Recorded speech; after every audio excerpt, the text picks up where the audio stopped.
Yo. It's Grapsody with Will, Phil, and Reg, trying to keep it real instead of what you usually get from these talking heads. It's Grapsody, we're here to fill the void. 3 black fans, different perspective, got to fill your voice. Coming with the podcast, talking majors, indies in between. Yeah, it's all that, and we're down with Fightful, better fall back. Coming for respect, we connect like a ball bat. No need to double check, these are all facts. You're listening to us talk raps. You're listening to us talk raps. Will, Phil, and Reg. Yeah, we're Grapsody, here to talk raps. Yeah, we're Grapsody, here to talk raps. What up, what up, what up? You know what time it is. It's Saturday. That means it is Phil Lindsey. It's Righteous Reg. This is Grapsody. Hope you guys had a good Thanksgiving. Hope you guys ate well. We're not paying any attention to Mark Lamont Hill and his mac and cheese slander. What's the deal? I don't know what that was about, but we're not going with that over here. I hope you guys had some nice, good baked mac and cheese. If you're one of those out the box Kraft mac and cheese guys, do your thing, man. But we know what it is, man. It's your boy, your media man, your favorite rapper, your favorite writer, your favorite podcaster. Just came back from a 24-hour excursion in Bakersfield, California. Yeah, the macaroni and cheese thing, I don't get it. 2 years ago, my mom made Thanksgiving, and she didn't make mac and cheese, and I was genuinely upset. I was hurt. Nah, man. I was down on my knees like, mother, how could you, like, I thank you for this, but like, you know, what's the deal? So this year, she got into her mac and cheese bag, big mac and cheese, big bake thing. I ate an extreme amount of it. It was great. It was amazing. But yeah, I don't get the slander. And also, like, there's some things that are on the table, Phil, for Thanksgiving that I don't get down with, but I don't slander people for that. I'm not a huge sweet potato yam thing with the marshmallows on top. I'm not a huge fan of that, but I understand why people like it. Nah, man, I don't want the marshmallow crust on the top, but yeah, just some yams, like, yeah, good. Come on, man. But nah, I don't know what Mark Lamont Hill was on, and I saw that first thing in the morning. I was like, nah, you got to get out of here, man. Yeah, we're not going to. Like,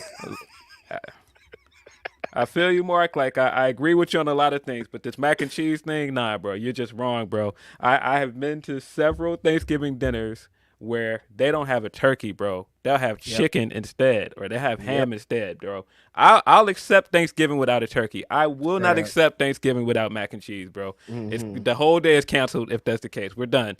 Cancel the whole holiday. My mom didn't make turkey. She just made a ham, and I don't care about no damn turkey. Yo, bro, where's the mac and cheese at, big bro? What's up, bro? The side dishes are the star of Thanksgiving, bro. Don't nobody care about that turkey. I don't care about that at all. Leave it alone. People are like, what about this? I deep fried it up. I don't care about that. I mean, look, I enjoy turkey as much as the next day, but I ain't hurting if there's no turkey there, bro. I'm cool. Like, as long as the other stuff is lit, then we lit. Like, the turkey's not going to save this thing. I understand. Again, with the turkey, like, it's not the star of the show, but if people are like, I'm here for the turkey, I'm not going to slander them because I know what time it is. Yeah, I saw that. I saw people getting Stephen A out of here because he called it stuffing instead of dressing, and I was just like, nah, I've never in my life called it stuffing. I've never in my life called it stuffing. Because stovetop stuffing maybe is what he's talking about, but yeah. So the difference is, I take it, is that stuffing is inside the turkey, dressing is in the pan. So right, and so I've never been at Thanksgiving and like there's dressing coming out the back end of the turkey, bro. So I don't think that's not a black people thing. I don't speak for anybody else, but I've never in my life been to a place where the turkey's been stuffed. Yeah, nah. So when he said stuffing, people were trying to get him up out of here, and I saw a few Thanksgiving Day debates. But yeah, that was definitely one of them. Stephen A mistakenly called it stuffing. Well, I don't know if it's mistaken. Based on that might be how you get down. I don't know. Based on other things we know about the brother, that might absolutely be how it gets down. I mess with Stephen A, man. He's getting in this podcasting bag too. I'm just gonna leave it on. So yeah, hope everybody out there had a straight up. Hope everybody out there had a great Thanksgiving. I hope you enjoyed your stuffing, your sweet potato pie, your pumpkin pie too. That's also another debate, Phil. Are you into the sweet potato / pumpkin thing? Phil might have fell down, I think, right now. Whoa. He's No, back. something dinged at me, and I realized that my battery is dying, and so I had to plug it in. So yeah, I'm here. Okay. Philip Lindsey is back in the building. But yeah, are you in on the sweet potato / pumpkin pie debate that kills everybody? If we did a blind taste test, like I'd really have to be munching on it to understand to separate them. Nah, If we're man, keeping it 1,000, they might get me out of here for this one too. But like, there's like 2 pies to me, guys. What do you want? it's sweet potato pie over here, man. I don't know about this pumpkin stuff. Nah, I'm good. Are they not the same? What's the difference? Explain to me the difference right now. They are not the same, bro. They are not the same. I know what household I'm in if I'm getting sweet potato pie. I would just say Gotcha. that. Okay. I've rarely been in a black household and somebody has served me a pumpkin pie. Yeah, I don't think that's not really a thing, honestly. Nah. But I've been in households that serve pumpkin pie, and I'm like, I don't know. Nah, man. Look, man. The whole saying, we've got whole memes off of the yams is touching the mac and cheese. That's all. That's Thanksgiving Day culture, bro. You can't just decide. Like, Right. Nah, man. Come on. How are you gonna say that's not a thing? The yams touching the mac. You're like, no, get the mac out of here. No, they touch for a reason. Yeah. Yeah. I don't know. Some people do the pecan pie thing. I don't know. Some people do lemon meringue. Some people jump into cobbler joints, but Banana pudding, buddy. banana pudding. I was like, what is it? I was gonna say banana cream pie. It's not banana cream pie. Banana pudding. I haven't seen a banana pudding in a while though. It's been some years since I've been to a place that's had a fat ass plate of banana pudding. Yeah. With the Nalla wafers on top. The Nilla wafers. Yeah. My nana used to make it, and she used to make it in like this big punch bowl. And every time I've seen it, I'm like, who's gonna eat that much banana pudding? And it's always gone. So yeah. Somebody's eating it. Of course. Every single time. It never, ever, ever fails. So yeah, shout out to y'all. Shout out to not Thanksgiving, because the whole thing is kind of wild. Shout out to being able to see your family and get into I think it sounds like your connection's buzzing, Phil. Oh yeah. Okay, you're back. All right, is it working? Yeah, you're back. You're back in the game. You're back in the game. But yeah, shout out to all y'all I hope you guys had a great holiday. People are probably still in it. It's just the weekend. I'm like, I'm back home and ready for the week again. But shout out to all y'all who are making the trek. Took a little trip down to Bakersfield. Took a little trip. I did. Down to the garden. Yeah, I'm tired, Phil. For the last week, I've driven for probably more than 20 hours. I think around 22 hours I've been driving for since last Saturday. Yeah. Gaming Fox, you gotta put me on game. What on earth is boysenberry pie? I've never heard of that in my entire life. What is that? I like but boysenberry pie. You gotta put us on game on that one, Gaming Fix. Sorry, I've never heard of that one, buddy. I don't know what that one is. Yeah, I don't know what boysenberry. That's not like a berry that I've encountered too often. Nah, bro, I ain't up on that one. Shout out to y'all traditions, because I don't know that one at all. Yeah, man. Saw a friend of the show Wednesday night. That was a nice, that's right. Thanksgiving treat to have Thanksgiving Eve at Dynamite. Saw a friend of the show that is not on the show anymore. Mm-hmm. On Wednesday, I saw a few other people I know. Saw big homie Muscle Man Malcolm. Yeah. Saw Ella J and a few other people. Saw Iridian. Oh, nice. Y'all was outside for it. How was the entire experience this time? The entire experience was interesting. Coming in and seeing the big Ric Flair ads on the Dynamite set was very interesting. Boy, let me tell you, I've come to the conclusion since we talked about Ric Flair on this show that that is very much an internet thing. Right? Outside of the internet, outside of, wrestling circles, outside of our like bubble, nobody cares about the allegations. 0%. That's unfortunate, but nobody cares, because when I walked into the arena, that's all I heard was people wooing. They care about the 16-time world champ, Phil. Like they care about and this is a place that I've been to shows now that people are screaming Adam, people are screaming doing the LA Knight thing. So there's other things that people scream, but they like Ric Flair. Ric Flair is a legend to them, and they want to see him on their shows. And I'm like, Yeah, I didn't think that the game was like this, but that's how the game is, man. he just did Club Shay Shay this week. He got the Shanna interview. Nah, people still care about Ric Flair. People still want to see him outside. You know, I personally don't need to see him I'm good. in wrestling. I don't need to see this guy attempting to wrestle no more. That's I'm just okay. me. But we don't speak for everyone. Apparently, there's a lot of people that still want to see this man and still want to get out there and woo and chant for him.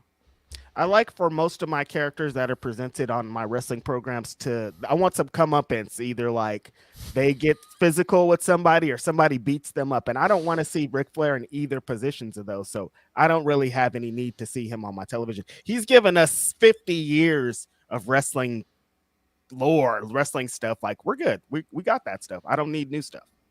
Nah, I'm good on that. But no, it was a good time Wednesday night. It's just starting to get cold here, so it was very cold when I came out. It was very cold the next day for Thanksgiving, and I'm assuming it's gonna be cold today. So we're here. It's wintertime. Oh, today you're back outside. Am I correct? Yeah, heading out to Rosemont later tonight for Wow. Survivor Series. Or will there be? The question is, will there be two Phils in the building? No, I think That's the question everyone has, Phil. I think it's just me, man. And speaking of Muscle Man, I seen Just Muscle. me. I seen Muscle Man say he's seen homie downtown, and I was like, when I first saw it, first of all I know Malcolm, so I was like, Malcolm's trolling. And Yes. But the second of all, I was like, nah, man, Punk lives his raps, man. I was He gonna lives in the say city. it's Chicago. Like if he did see him, it wouldn't be that crazy. He lives there. Yeah, he lives his raps, man. He lives here. He's Wicker Park, buddy. Come on, man. He's somewhere in Wicker Park Thursday night with Larry, enjoying his Thanksgiving, probably eating some nice dessert from Mindy's. If anything, I'm surprised he wasn't out more often just to troll people, just like randomly in places just to get people riled up. But he even kept us trolled to I'ma stay inside for this. Yeah, man. Look, man. Him and Larry are living their lives, man. Like AJ is probably like reassuring him everything will be okay, man. Will it? Yeah, it will, yeah, everything will be No, fine, man. honestly, I've been seeing a lot of people that want him to be there tonight. Like a lot of people. That's And I'm like, understandable. I thought that we didn't like this guy. Not we, but I thought that the general consensus when he left this other company that he was the worst and that he was the reason that all this bad stuff was happening. But now, all of a sudden, Listen, I can't man. wait to see him at WrestleMania. I'm like, oh, Listen, things I have can't. changed. I can't speak for everybody, of course, but in my opinion, wrestling is better with CM Punk in it. I mean, we've had this conversation. I don't want him to go there. I have no interest in him going back to WWE. I hate everything that it says about him if he goes back there, but if he does, if he does, he does. I don't think it'll be tonight, though. I think if he does Because show you've up, been the only one that's like, no, tonight. Like you haven't, there hasn't been any No. inkling of you been like, maybe, no, you're like, every single time you're like, nope, not going to be here. nah, he's not gonna be there. I just don't believe it. Why not? I just don't see it happening, man. Like I just think that the fact that I think if you needed any more proof that he's probably not gonna be there, this week's Raw definitely put the nail in it. Like, listen, man, we've got 5 members of this War Games team. The last guy's a mystery. By the way, Randy Orton's not here, but listen, guys, it's Randy Orton, man. Yeah. Stop playing with us. Stop asking us if it's the other guy. It's Randy Orton. Because they could have waited till today to announce it. They could have waited till we're not before to announce we're not waiting till the day of and all the entrance musics are hitting, and then we get to the last guy, and then you guys start chanting CM Punk on us. It's Randy Orton. Knock it off. But listen, they thought they were going to get around that. I watched SmackDown, and they're not going to get around that. There were CM Punk chants. Oh, they're going to be CM Punk chants regardless. But I just think that like even after they did that, I saw people going, well, did we really think he was going to be in the War Games match? He might show up after the War Games match. Listen, guys, I don't think he's going to be there. It just, I just don't think it's happening. Stipulations, man. Maybe he's going to be the special guest referee. He doesn't have to be in the match. Nobody ever said that. No. Where else would he be, you guys?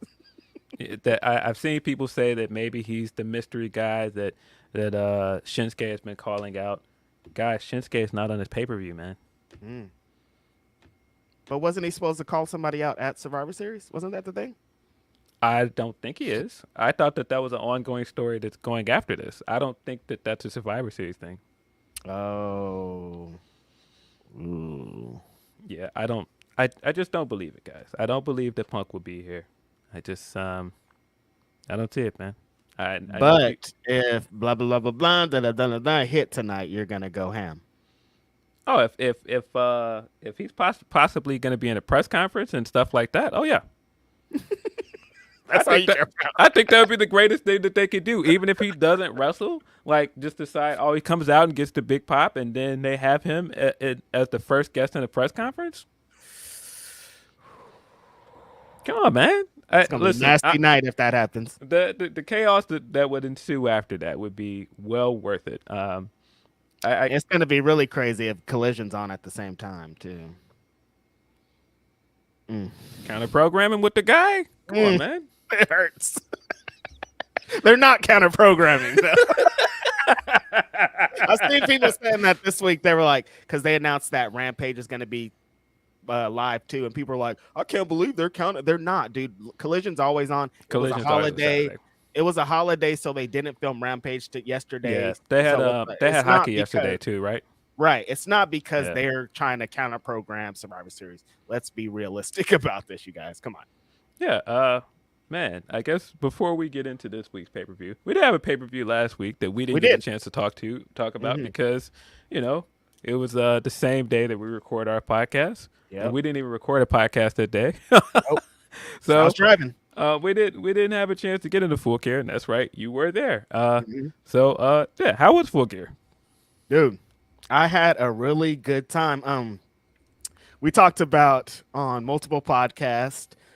People have tweeted at me after these shows in California. Sometimes these California crowds be on some shit. I know. But Denise and I talked about it. It's because we sit in traffic for so long before we get to the shows. We're spoiled in bunches. So like, you really got to present something hard for these California fans to go to really be at who they should be at. And I thought that this show delivered in multiple points to get them into where they were at. Having things like that ladder match, I think was a great idea. Cause like, it's spot. I mean, I learned spot food from being in California, and like we like some spot food. So if you're gonna have some ladders, you're gonna have crazy spots, you're gonna have blood. California's gonna go up for that. But Phil, you know what the match of this show was. I was going for one reason, and that one reason excelled even farther than I could ever have hoped for, and that was, of course, Swerve and Hangman Adam Page in their Texas Death Match, which at points I turned away my eyes, and I've watched wrestling for more than 30 years. I've said, this is gross. Like I've watched a lot of death matches, and like that blood in the mouth thing, Phil. Yeah. Can't say that I expected anybody to ingest blood, but sometimes you gotta get your shit off. But I guess so, man. I don't know. This was definitely match of the night easily. I thought Swerve killed it. This continues to be like his proof that he should be a main eventer. This entire feud with Hangman. Big stamp. This has been a stamp that he's ready. He's ready to be champion. I said it immediately afterwards. I was like, man, they got to strap this guy up, man. They got to put the world title on this guy. And I've seen other people saying, man, but what about beating Orange? Put the international championship on him. What about winning the Continental Classic? No, I said what I said. Make this man world champion, bro. The reaction that y'all had on Wednesday, that even I was like, all right, this guy's out of here. He's gone. He's out of here, bro. Like I was sitting in the stands, like when his entrance first cut off, and we got that first Who's House chant. That pop when he came out was insane. And it's crazy, Phil, because going into this, like Swerve broke into somebody's house. He's supposed to be the heel. We're supposed to want to see him get beat up. Like he was at somebody's baby's crib. And after this, everyone's like, no, he's actually the guy. We want him to win. Starting this off, by the way, starting off this big, bloody, violent death match with Nana coming out with his own like Lakers girls. Come on, man. The culture. That's why we love the game, because of stuff like that. I was hype in the stands. This was great, man. His entrance was great. I thought the match itself was very violent, but easily best match of the night, most compelling match of the night. Hangman don't really miss in these kind of matches either. No, it's like hard. When he had the match with Mox, was that this year I Revolution? think that was this year. Yeah, we were there. It was this year. Mm-hmm. Man, Hangman don't miss in this kind of scenario, man. 0%. And He hits hard. he was great. I thought this was a different version of Swerve that we don't get to see on network TV. I mean, if you know, the ZZW stuff, the Lucha Underground stuff, this guy has done deathmatch wrestling, but he showed out in this match. I thought they both did great. And the best thing about it, in my mind, was, man, we had all these people coming into this match like, don't do no Hangman spots. Don't try and hang Swerve. Nah, my guy came out there and he threw that reverse card on the table and was like, nah. We not hanging black men over here, bro. We not doing that. Flipped it on him, the old flipperoo, the old switcheroo on him. I'm doing this. Yeah, no, this was a big time heavyweight matchup, disgusting spots. The thing where he hit him in the corner and the thing caught on the Hangman's face or hair or mouth or whatever. Yo, that was crazy. Disgusting. I'm like, yo, you guys relax out there. Like, I know you want to see people, you want to hurt this person, and Hangman should want to because he came into his house, but like, also don't kill each other out here. This is crazy. Yeah, I think that was the thing that I really liked about this match as well.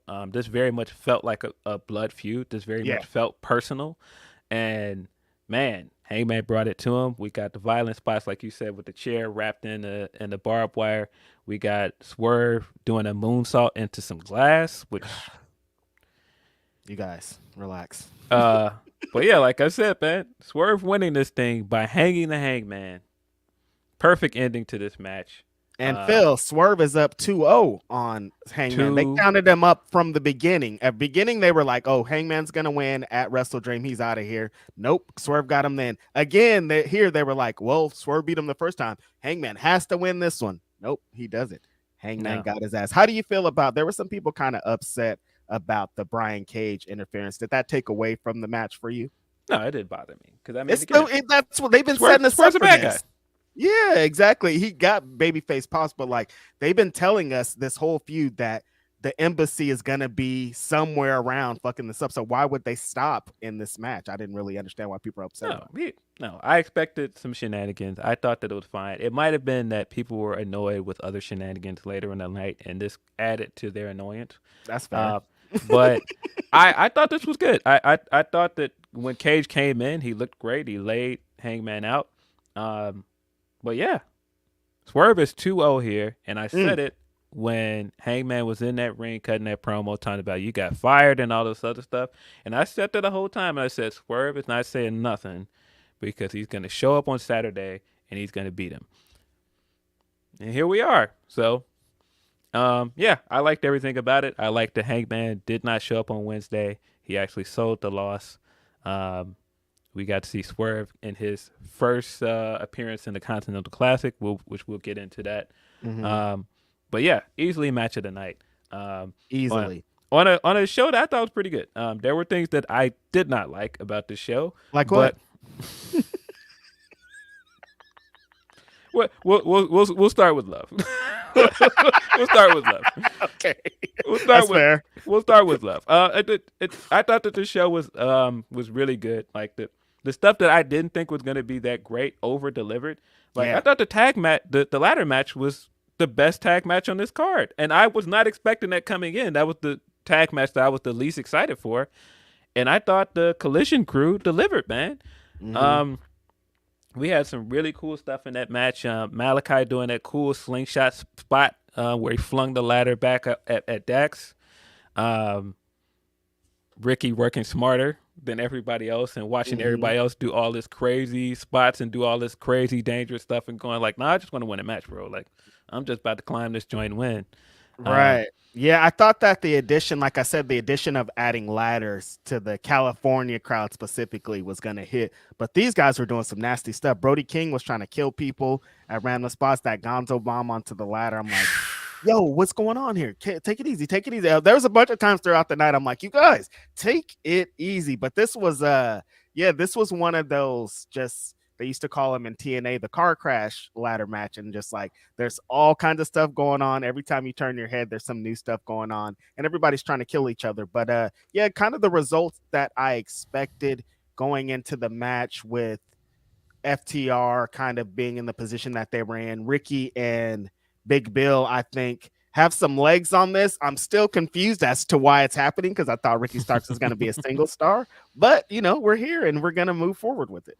Yeah, I thought they looked good in this match. I thought all 4 teams looked good. Like I said, I thought that this was the best tag match on the card. Mm-hmm. They over delivered. I would say the TBS title match also very much over delivered. Over. Speaking of over, dude, when Julia Hart, that pop that she got when she won, dude, like all the things I've been talking about weeks leading up to this, I didn't think that they were going into this like Julia Hart's going to be like a super over person at the end of this feud. But they came into something exactly like the Toni Storm thing. I think they got to the position of like, Julia Hart is so over. Every time that she comes out, people love her. We have to do something now.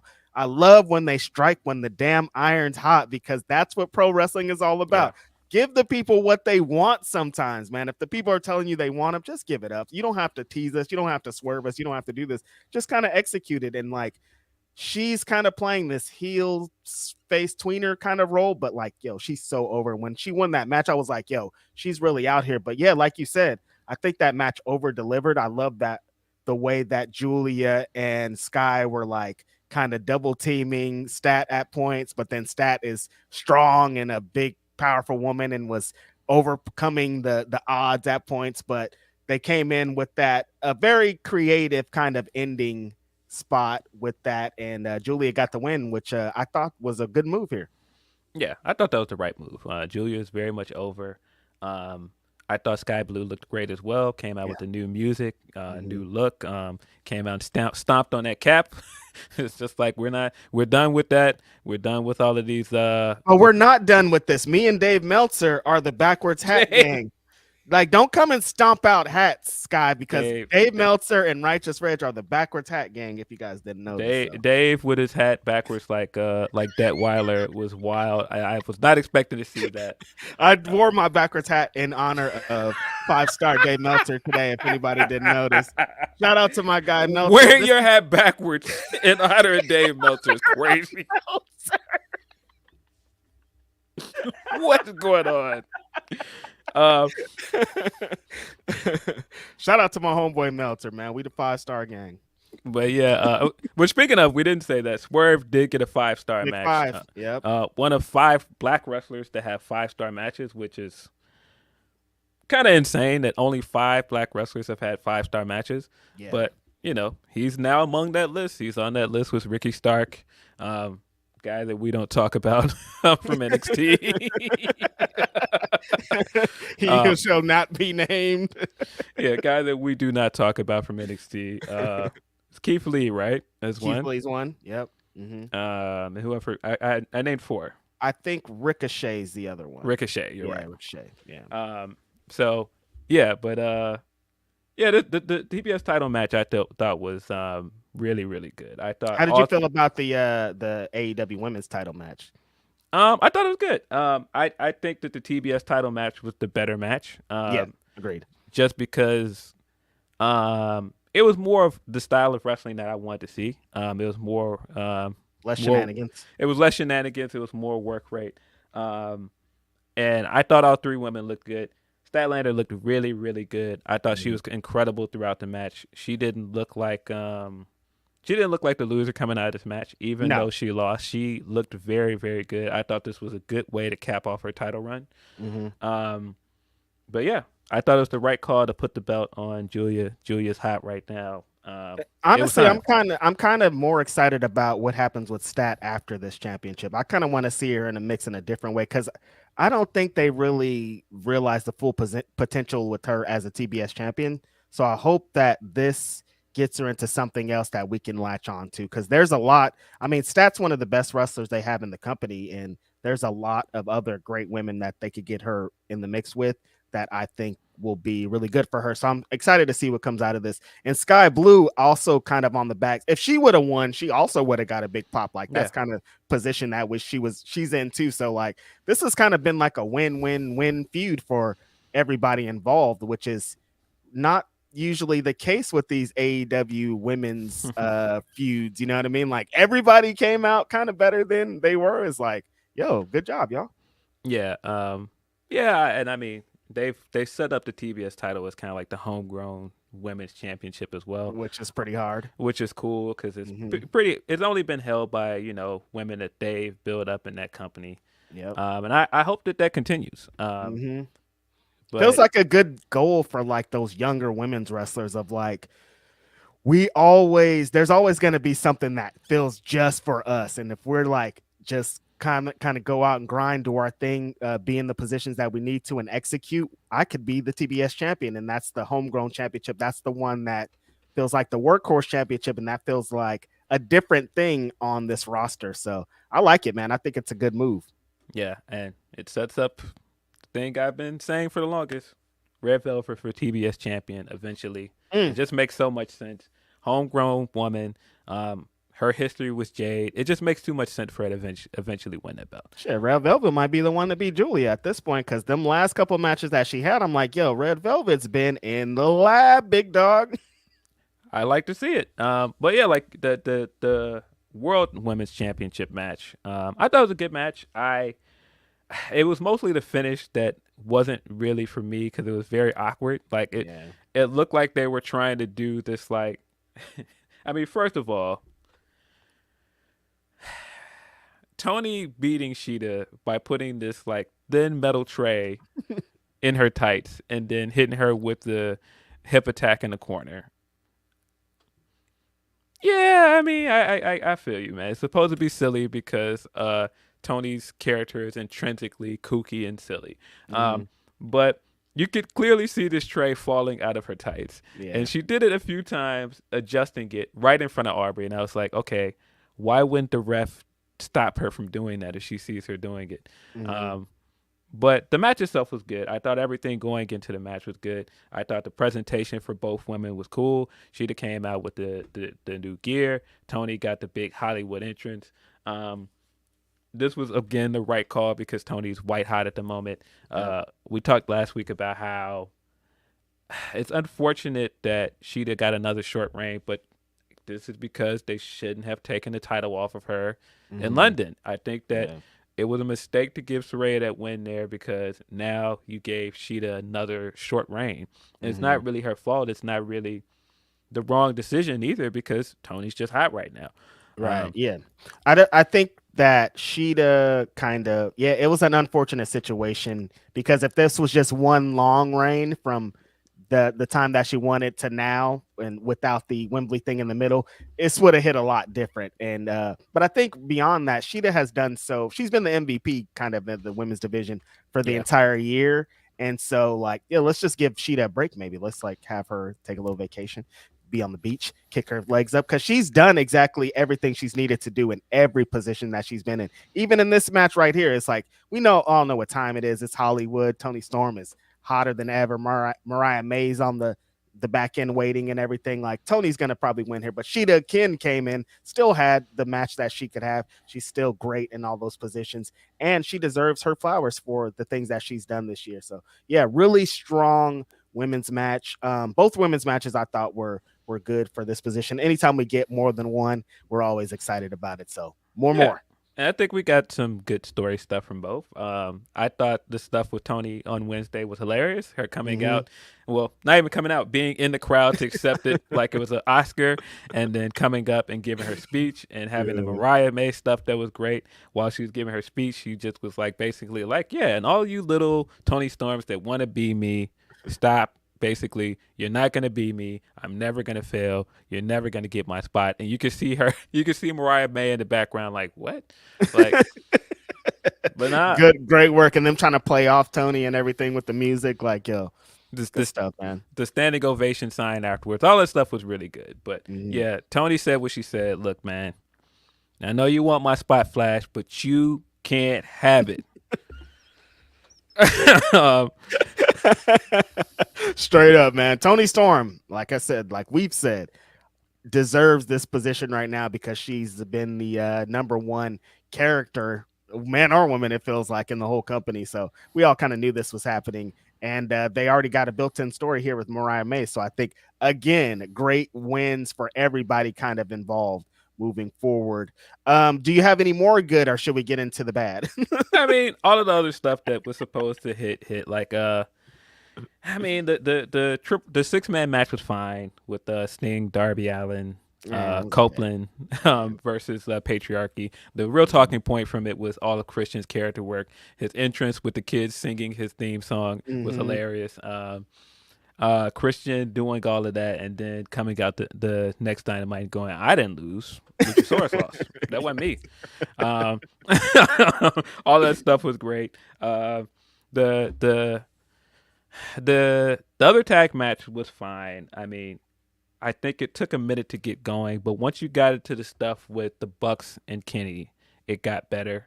Those three guys are gonna have great matches together.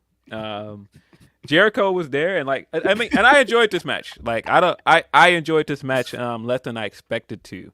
But I do like the story of Bucks going up against Kenny and Kenny just having their number. It doesn't matter who he picks as his partner; he beats them every time.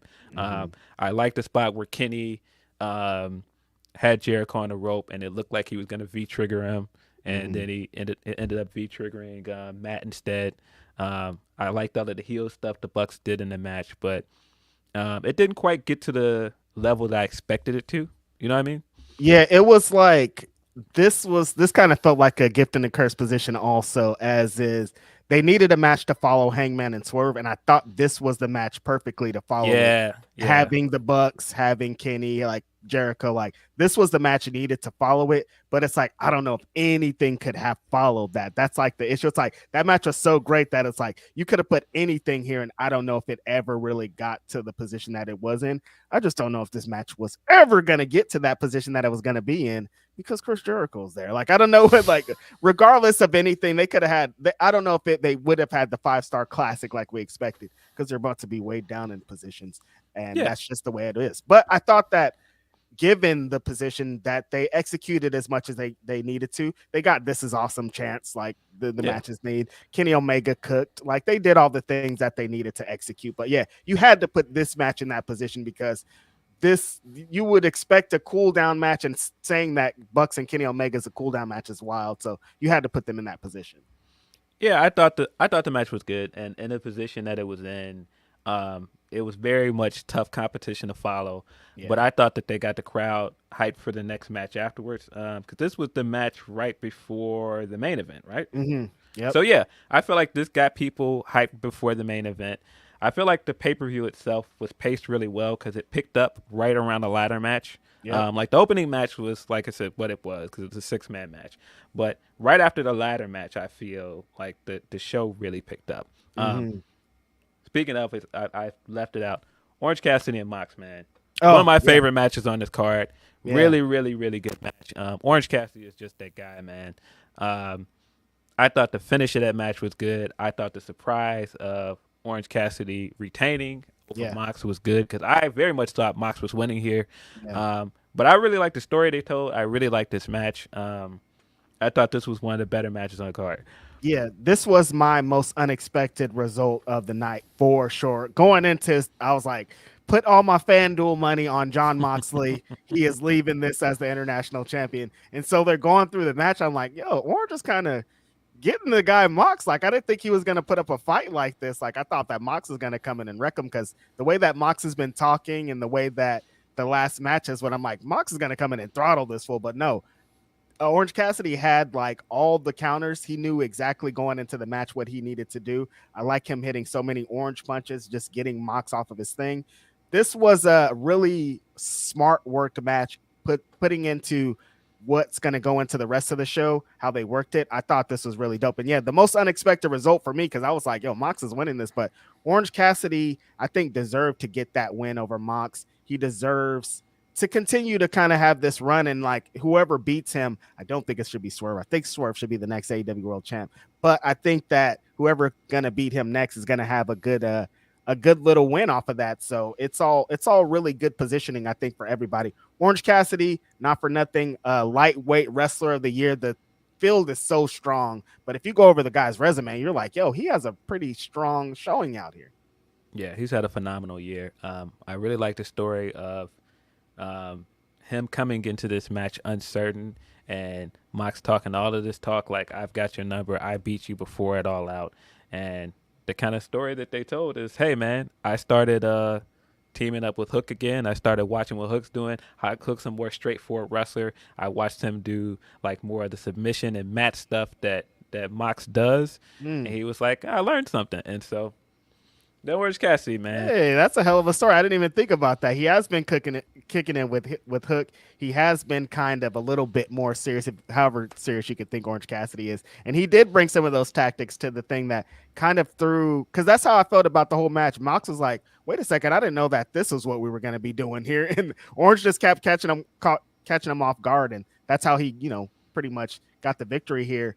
And I think it was a good story to tell. Again, Mox he's at the position now that he doesn't even need a championship. Like, he doesn't even need the AEW World Championship. That everything that he does, like, He's Mox. It feels like a main event. So you could put him in he could be in the first match and you're like, damn, that was the craziest match I've ever seen. This match was early in the card and you're like, damn, Mox is just such a big match main event wrestler that everything that he does now, it feels like something. So like, he can be put in any position. They could continue to put him in tag matches with Yuta and the BCC. We got the big match coming up at Wrestle Kingdom. So like, Mox is always going to be up. Yeah, this was my favorite match going into the death match. Yeah. And I was prepared to say this was my favorite match on the card until I watched the death match. I mean, again, shout out to those guys in that death match because they really done it. They've been talking about top 5 death matches, American death matches on television of all time, and Swerve has 2 of them pretty handedly. So it's funny that's Swerve. We've talked about it, like you said, if you know, we've seen him in that, and we knew coming into AEW that he could have potentially get into that bag, and just kind of waiting around for it to happen has been really eye-opening and fun to watch. And now people are like, oh damn, I didn't know Swerve could do this. And it's just, I like that it adds on to people keep saying that about Swerve of like, I didn't know he can do this. And there's still like so many more things that he's going to bring. But I love that he continues to have this, I didn't know he can do that, and add on to his main event caliber run that he's on now, man. Another one, there's not a lot of like, who are the most undeniable men's heavyweight wrestlers in AEW? It's a pretty short list of like, this guy should be AEW World Champion next in line, and Swerve is now on that list like pretty strongly, and like, that's just dope. I mean, I talked to him when we did that interview, and I said, man, know the match I want. I kind of fed him into the question by bringing up their old match, and I was like, yeah, Swerve versus Ospreay. And so coming into 2024, Ospreay has to be another guy that's earmarked to win that belt. Yep. Because of course he was the big signing on at Full Gear, and I have to assume once we get close to All In, either he'll be champion or he'll be making his way into that championship match. If Swerve is champion by All In, that should be the match. Swerve versus Ospreay at All In. That is just juicy. I think, because that was another thing. The big signing was, of course, announced at Full Gear that it was Will Ospreay. There was people going into the week. There was a bunch of people saying so many funny things, but a couple of things that I saw consistently was, is it that big of a signing if Will Ospreay has already been on AEW TV? And I'm like, dude, it's Will Ospreay. It's a fucking huge signing. Like, legit the number 1 free agent in the world if he doesn't have a contract. He still had a contract and things kind of played on, but like, this is Will Ospreay, who many consider to be the wrestler of the year, like far and away. Like, him signing anywhere is huge. Him signing with AEW is still super huge because he's been in AEW before, but we haven't had any of the, we've had a couple of them, but we haven't had like, there's so many dream matches that are still on the table that we want. So him signing here is huge. Got a huge pop in LA, of course, because it's Will Ospreay. Yeah, I mean, I wanted it to be Mercedes. Me but, too. I mean, Will Ospreay is coming into 2024 as the hottest free agent. Didn't even make it out the year before Tony Khan scooped him up and signed him. And for people to then go, was this even a big signing? Of course it is. What do you mean? This guy is on the run of a lifetime. Like, he's having one of arguably the best year of his career. Yeah. No, this is a big signing based off of what he just did with Kenny Omega twice this year. You've got a partnership with New Japan. This allows him to keep working with New Japan if he wants, and do like specialty matches once a year or twice a year. No, this is a big deal, and it adds so much to their main event scene. Adding Ospreay to that scene is a huge deal. I can't believe it. Not just because of what he can do as a wrestler. I don't know, man. Like, I don't know why anybody would think this is not a big deal. Yeah, I think people are kind of under the assumption that Ospreay is that, I think it's going to be the transition of him becoming an American TV wrestler, because we know big match Ospreay, 30-minute classic, 40-minute classic, 50-minute classic, Wrestle Kingdom. So what's Ospreay going to look like in a 10-minute Dynamite match? You know, what's Ospreay going to look like having to do promos for fucking 20 minutes with MJF? Like, what's he going to look like in that position? Funny enough, same people wanted him in WWE, so I don't really understand what the thing is here. But we are where we are, and I think this is a great signing. Ospreay and Swerve is crazy. Them running back a Kenny Omega match in the future is crazy. Ospreay and Ray Phoenix is insane. Ospreay and I could go down the list of every AEW wrestler. Bryan Danielson, of course, is sitting there waiting for this opportunity. This is like a huge thing, and it's gonna, in a year, we're gonna be like, yo, this men's division is insane. Like, there's so many potential AEW world champions that it's too many at this point. Yeah, I mean, coming into this and what most people expected when you had New Japan guys coming over and being on mainstream television, this is what we wanted. Like, we wanted Jay White on network television. We wanted Ospreay. We wanted Kota Ibushi. So I don't know how anybody would not think this is a big deal. I guess if you didn't watch New Japan and you weren't a part of the fan base that, you know, was kind of at the roots of this company, maybe you wouldn't get it.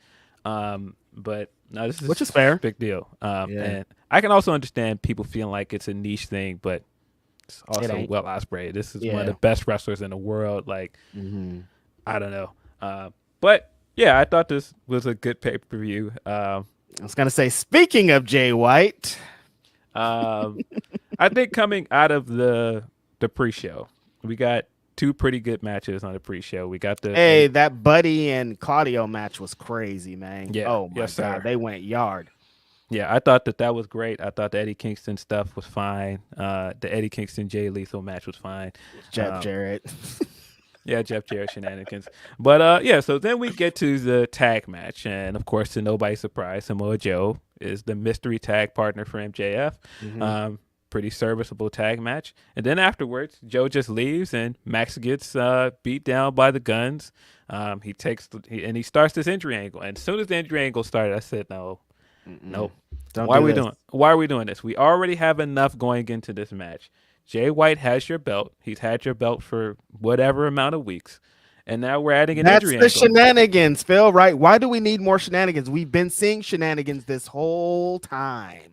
Yeah, so I was just like, why do we need to add an injury angle on top of that? So then we get that, and we have this going across the pay-per-view from then on. We have Adam in the background deciding if he's going to wrestle on his behalf, which is just nonsense. What? And then we get announced that the match has changed. Max is not going to wrestle. He's on a gurney getting wheeled into an ambulance. Don't let him take my belt, Adam. Don't let him take my belt. And so, Phil, he's going to put a guy with the worst leg in the match? I'm confused here. Why is Adam Cole he's on one leg, even worse than MJF. Why is he going to be in the match? And he's cleared to wrestle now all of a sudden for this match? There's a lot of confusing things going on. None of that makes sense. So, it was announced even on all of the social accounts, it's going to be Adam Cole versus Jay White for the AEW World Championship. Oh, I didn't see this part. I wasn't online. They Yeah. were going for the whole thing, like we were getting this. Yeah, they put the graphic up and everything, and I was just like, no, there's no way this match is happening. There's no way. And so you went through all of the rigmarole of having him come down and do the entrance, which I was just sitting there the whole time like, this is dumb. Having him do the entrance in crutches and do get all the way to the presentation of the belt and everything. Come on. And he's standing in his corner with the crutches and the big boot on. And I was like, there's no way this man is going to wrestle in this match. This makes no sense. So then we get the ambulance pulling up, Max coming down and running down the ramp. All these people are trying to stop him from getting in the ring to wrestle. And I'm like, wait a minute. You guys were going to let a guy that had a double ankle surgery wrestle in this match. This guy is not cleared to wrestle. You were going to let him wrestle. Adam Cole. They were like, Adam Cole, come on down, dude. Have fun with your broke-ass leg. You were going to let this man with a boot on his foot wrestle. But then you come out and you're trying to stop MJF from wrestling? That doesn't make sense because he has his leg bandaged. I was like, no, this is illogical. This makes no sense. And not just the fact that it was overbooked and all of this stuff just didn't need to be there. It just didn't make sense. Yeah. It didn't make any sense. That was it, yeah. Adam Cole being there the whole presentation. He has his one leg is up on a damn thing. He has 3 crutches, essentially. What is he doing? Like, I know he's not about to be in this match, dude. Why are you guys even teasing this? I know what's going to go on here. And then MJF comes in with the big Stone Cold waddle. I'm like, I see what we're doing here. But if we're doing what I think we're doing, this sucks. I felt like you could just feel it off rip. I'm like, it was coming into this, Phil, he's beat Juice. He just beat the Guns on the pre-show. And now with one leg, he's going to beat Jay White? What the fuck is going on here? Why? Why? And the thing that made it even worse for me, Phil, it was a great match. A big heavyweight style match. They did big spots. Max stole from Myron Reed. Shout out to Myron Reed. They did all this like great worked angle. But at the same time, MJF has a broken leg and he's doing nip ups. He's doing the Myron Reed spot. He's doing the big jump off, the big elbow drop. That was very dumb. I don't know why you did this onto the ground. If your leg's broken, why are you doing your leg's not broken match? If we were going to work this my leg is broken angle, why aren't you playing into it? Another confusing thing here. Why did we do this? You could have just had the match with Jay White and everything would be fine. Again, every time they do these weaving throughout the show storylines, feels like Vince Russo, and I don't want Vince Russo. I'm in AEW for a reason. Yeah.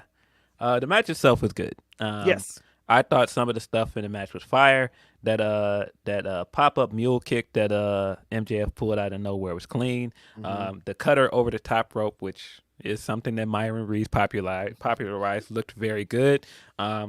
We got that very ill-advised spot where MJF put Jay on the table, and then the table immediately crumbled. And I was like, all right, abandon the spot. Move on. Let's go forward. Keep going. Instead, MJF did an elbow drop off the top rope all the way down to the ground. And when it happened, I was like, this... Bad idea. It looked bad, and it's not that the elbow drop looked bad. No, the elbow drop looked good. The elbow drop looked clean, but when he landed, I was like, "Oh, that looked so painful." That like, hurts. There's no way to. Why did you do that? There's no way to brace for any of that. When you do that spot in the ring, there's kind of the give of the ring to help you out. When you do it on the table, there's the give of the table to stop this. If you're smacking on the ground, that's gonna hurt. Something's gonna happen. And to your point, you're doing that after you're coming into the match injured. And I'm just they told you couldn't be in this match, but now you're doing. Why are we doing that? And so a lot of stuff I enjoyed in the match, but then you got the ref bump, and then the Guns got involved. It was just too much, man. It felt very much like a Roman match, man, to be completely honest with you. Yeah. It felt very much like what I haven't enjoyed about the Roman matches for the past few months. Mm-hmm. And then it was more of this like everything that I ranted about a few weeks ago when I told you guys that Jay White was going to lose. Yep. It felt like all of that. It felt like the Super Cena stuff that we didn't need. It felt like him. Like that. Yep. It felt like he had to overcome all of these things to beat Jay White, and you didn't need any of that to tell this story. Like, why didn't you just do the match? It was just too much, man. This just was not for me. What was the point of the belt thing if like that didn't even come into play with this? Like, because it was another thing that Max needed to overcome to get his belt back, and that was the whole point. Like, he overcame all of this to get the belt back, and it was supposed to tell the story that the AEW World Championship is the most important prize in this company. Everybody's coming after him. He had to do all of this to beat Jay White, and he had to overcome all of this because this is the top prize in wrestling. I get that part of it, but boy, it was just too much, man. It was just way too much. Some bail on it. The part that I did kind of like of this injury thing is Samoa Joe said, if I help you with this tag match, then you owe me a heavyweight title match. So they win the match. Shorty, say what's your price? Not you owe me again. We don't want to slander you owe me again. So Samoa Joe's like, yo, shackles on your feet. You owe me after this match. Immediately, he runs out of the ring because the story that they've been telling of this is like, he's going to continue to protect Max. He's been protecting Max going into this. He's got his back, but he runs immediately out after he got what he came for. And then the Guns attacked him. I don't like anything that happened after it, but I do like the angle that they got to get there. I just hate when they got there. It was just too much convoluted, and he didn't need it. And like we've said, it was a great match. If you would have just done that great match, we would have been like, that hit. These are two good wrestlers, man. We didn't need any of this stuff to make this match good. It was just way too much. And I don't feel like this, like I saw the conversation, of course, of the burial. And I'm just like, no, of course Jay White is not buried. No, he just had a world heavyweight championship match in the Forum, main eventing. He was undefeated coming into this, but boy, I just didn't like any of this, man. Like, I don't like the way he lost here. I don't like the fact that, like you said, he lost to a one-legged man here. I don't like the way that you build this up and you build Bullet Club Gold up as this great stable on Collision all this time, just to have them come to Dynamite and all of them just collectively lose to one guy. I just hated it. I hated everything about that stuff. I don't like... I just don't like how much we had to put over how much Max needed to overcome here. It just didn't really do it for me, man. Now, if other people enjoyed that, great. Just wasn't for me, man. I do think that there were some smart storytelling things they did here. Like, I did pick up the Adam Cole stuff they were doing with the match. Adam Cole being ringside throughout the match. And if you look very subtly, there was more than one chance where he tried to cost him the match. If you missed it, go back and watch the match. There are a few subtle times where he tries to cost Max the match.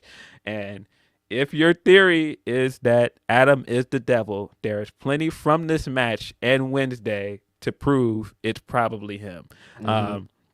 There are just little bits in the match where he tried to cost him the match. There's also stuff on Wednesday that he did that was like, that's interesting. Like the point where Max is in a promo and he's saying, man, when I find that guy that stole my devil mask, and the entire time he's saying it, you can see Adam Cole in the background with the smirk on his face. When I was sitting in the arena and I said, hey man, it sure is interesting that every time Adam Cole is not in the arena, we don't see the devil. Like, the last time we saw the devil in the arena physically was the last time that Adam Cole was in the arena physically, and that was when he announced he was injured and he left. And other than that, we always see him on the screen. It's always pre-taped. And so right as I was saying that, Adam Cole put his hand in his pocket, and all of a sudden the lights went off and the devil was on the screen. I was like, interesting. Why isn't he physically in the building? But, you know, I am of the full belief that Adam Cole is the devil at this point. I think that story stuff can be fine, but man, the way we got here, man, lot of roads to get here, man. way too much stuff happening at once, and if they would have taken a couple of elements away from this, it could have been the point that we got to. We got here. I think that I liked Samoa Joe coming out on Wednesday, punking out Max. MJF thought he was going to get him off of his guard, but this is Samoa Joe, man. You're not going to out talk him. You're not going to get your little digs in on him and not get it back. Samoa Joe got him right back, got the match at World's End, and we're on our way. I love the swagger that Samoa Joe had in that tag match, the pre-show match. I was like, yo, Samoa Joe's on another level right now. Kind of capping off this amazing year that he had. Potentially becoming the AEW World Champion, I think is going to be a big deal. Not potentially. I think that Samoa Joe is going to beat Max at World's End. Yeah. All the signs are there. Everything feels like this is Samoa Joe's time, and it's over for Max. Yeah. Yeah. The other thing that I looked at immediately is, hey man, Adam, why did you want him to accept Joe as your tag team partner so bad? Yep. Oh, because you wanted him to get the title match, because you want him to lose. Because the last thing that you did with Max before you got injured was help him beat Joe, and you got injured in the process. Yep. And it's very interesting to me that as soon as Joe put out that prospect of being his tag team partner and helping him, and that means he would get the match, Cole was like, yeah, you should do that. Yep. And the only other person that could have possibly been his tag team partner on Saturday was probably Max Caster, and the devil injured him. Beat him up. Wonder why. So yeah, I don't. Again, all of this leads to it. All the fingers are pointing at Cole, man. Adam Cole's definitely, I think, is going to be the devil. Yeah, I saw some people saying that about Jay White too, which is funny enough. Of like, oh, Jay White got buried, and I talked about on the show with Denise, and people probably think what I was saying that Jay White was buried. No, I was just saying I didn't like that angle. I think it sucked for Jay White's character. But as I've always said, Jay White is such a great wrestler and promo that he's going to be able to get back from nothing. And then he does this match on Wednesday and you're like, oh yeah, there he is. He's right back. Like, you know what I mean? Like immediately you're like, oh, he's a world-class wrestler. Nothing like this is ever going to hold him down. He enters the match with Roosh at the Continental Classic. They have one of the best matches of the night. And you're like, oh yeah, Jay White's world-class. That's why you don't need to have these one-legged matches. That's why you don't need to have this shit. You could have just did the match and Jay White's going to cook for you. Yeah, I don't know, man. I just wanted an MJF Jay White feud, man. I didn't need all the rest of this convoluted stuff in there. Right. But other than that, I enjoyed this pay-per-view. Yeah. The main event stuff just wasn't for me. The match itself was fine, but boy, that angle just was not for me, man. It's too much. At the end of it, I was like, when he pretty much from the beginning of the pre-show of him going off in the ambulance, I'm like, I don't like wherever this is going at all. Yeah, it was all. And they're trying to sell us on Adam Cole. I'm like, why are you guys? You guys could at least. Would the story have been better if in Adam Cole position was fucking Samoa Joe? Like if Samoa Joe was supposed to be in the match, Samoa Joe was going to take his place. I'm believing that Samoa Joe can fight. He has 2 legs. He was just in the match. Yeah. That tells a way better story than you guys trying to convince us that one-legged Adam Cole is going to be in the match. I'm still very confused about it. I mean, the other funny thing about this is story-wise, it does make sense if I'm to believe to be true that Adam is the devil. Yeah, of course, he's going to go out there and he's going to lay down and let Jay White take your belt. Yeah. But I guess that does kind of tell a good story, but he has the broken leg though. But again, it just makes no sense because there's no way he would have gotten cleared to wrestle that match. Exactly, like, that's all I'm saying. If the story that you guys have been telling us about injured wrestlers, and you tell us this story all the time. Oh, this wrestler isn't cleared. We have to change the match. But this wrestler with this broken leg is cleared, and he could be in the match. I'm confused. A few weeks ago, you told us Mox couldn't have a match with Orange Cassidy because he's injured and all this. Why is Adam Cole in this? It was just. Yeah, my favorite thing of the night was me tweeting specifically that why were they going to let Adam Cole wrestle if they're and now they're apprehensive of letting MJF get in there, and people were like, oh, just enjoy the match. And then Britt Baker basically tweeted the same thing I said. And I was like, this is my whole point. Britt's also like, why is Adam Cole in this match? Yeah. But good pay-per-view all around. Good show. I had fun in LA. Denise and I had the show and battery stuff. All kind of crazy stuff happened afterwards. But yeah, really good time in LA. I didn't see you in any of the pictures at the Mariah Carey concert with her and Will, so you didn't go? Nah, I ain't got no cake like those 2 superstars to get into a Mariah Carey concert. You know how much it costs to get into a Mariah Carey concert? I seen certain somebody that we just talked about went 2 times, twice. Yeah, he's been outside with Mariah. Took young Veda to a show. Shout out to the homeboy for living his dream. I mean, that's his favorite artist, like of all time, like far and away. This guy's really funny. So when I saw him Wednesday, he was showing me pictures from the show, and I was like, "Hey, those pictures look better than the other pictures you put on Twitter. Those are all clear and they're close up." And he was like, "Yeah, because I was in this row when I did it." And I was like, "Wait a minute, I thought you went." He was like, "Oh, I went 2 times." I was like, "Yeah, all right." Yeah, he went on Friday and then he went again on Tuesday, I think. Yeah, I was looking at the second picture, like, man, these are crisp, man. These are totally different. Now Veda got the star treatment. That's how Big Pops do it, man. That's you know what time it is. Yeah. Shout out to the homeboy again. Came to save Denise and I with the battery thing. So no, the homeboys, but I pulled up at the same time as the homeboy's brother who pulled up in a Bentley, and I was like, yo, the game is crazy. In a Bentley. Yeah, the homeboy. Tell me that story. Our dog came up in a Bentley. I'm like, yo, luxurious. I like this life. Let me get in that Bentley.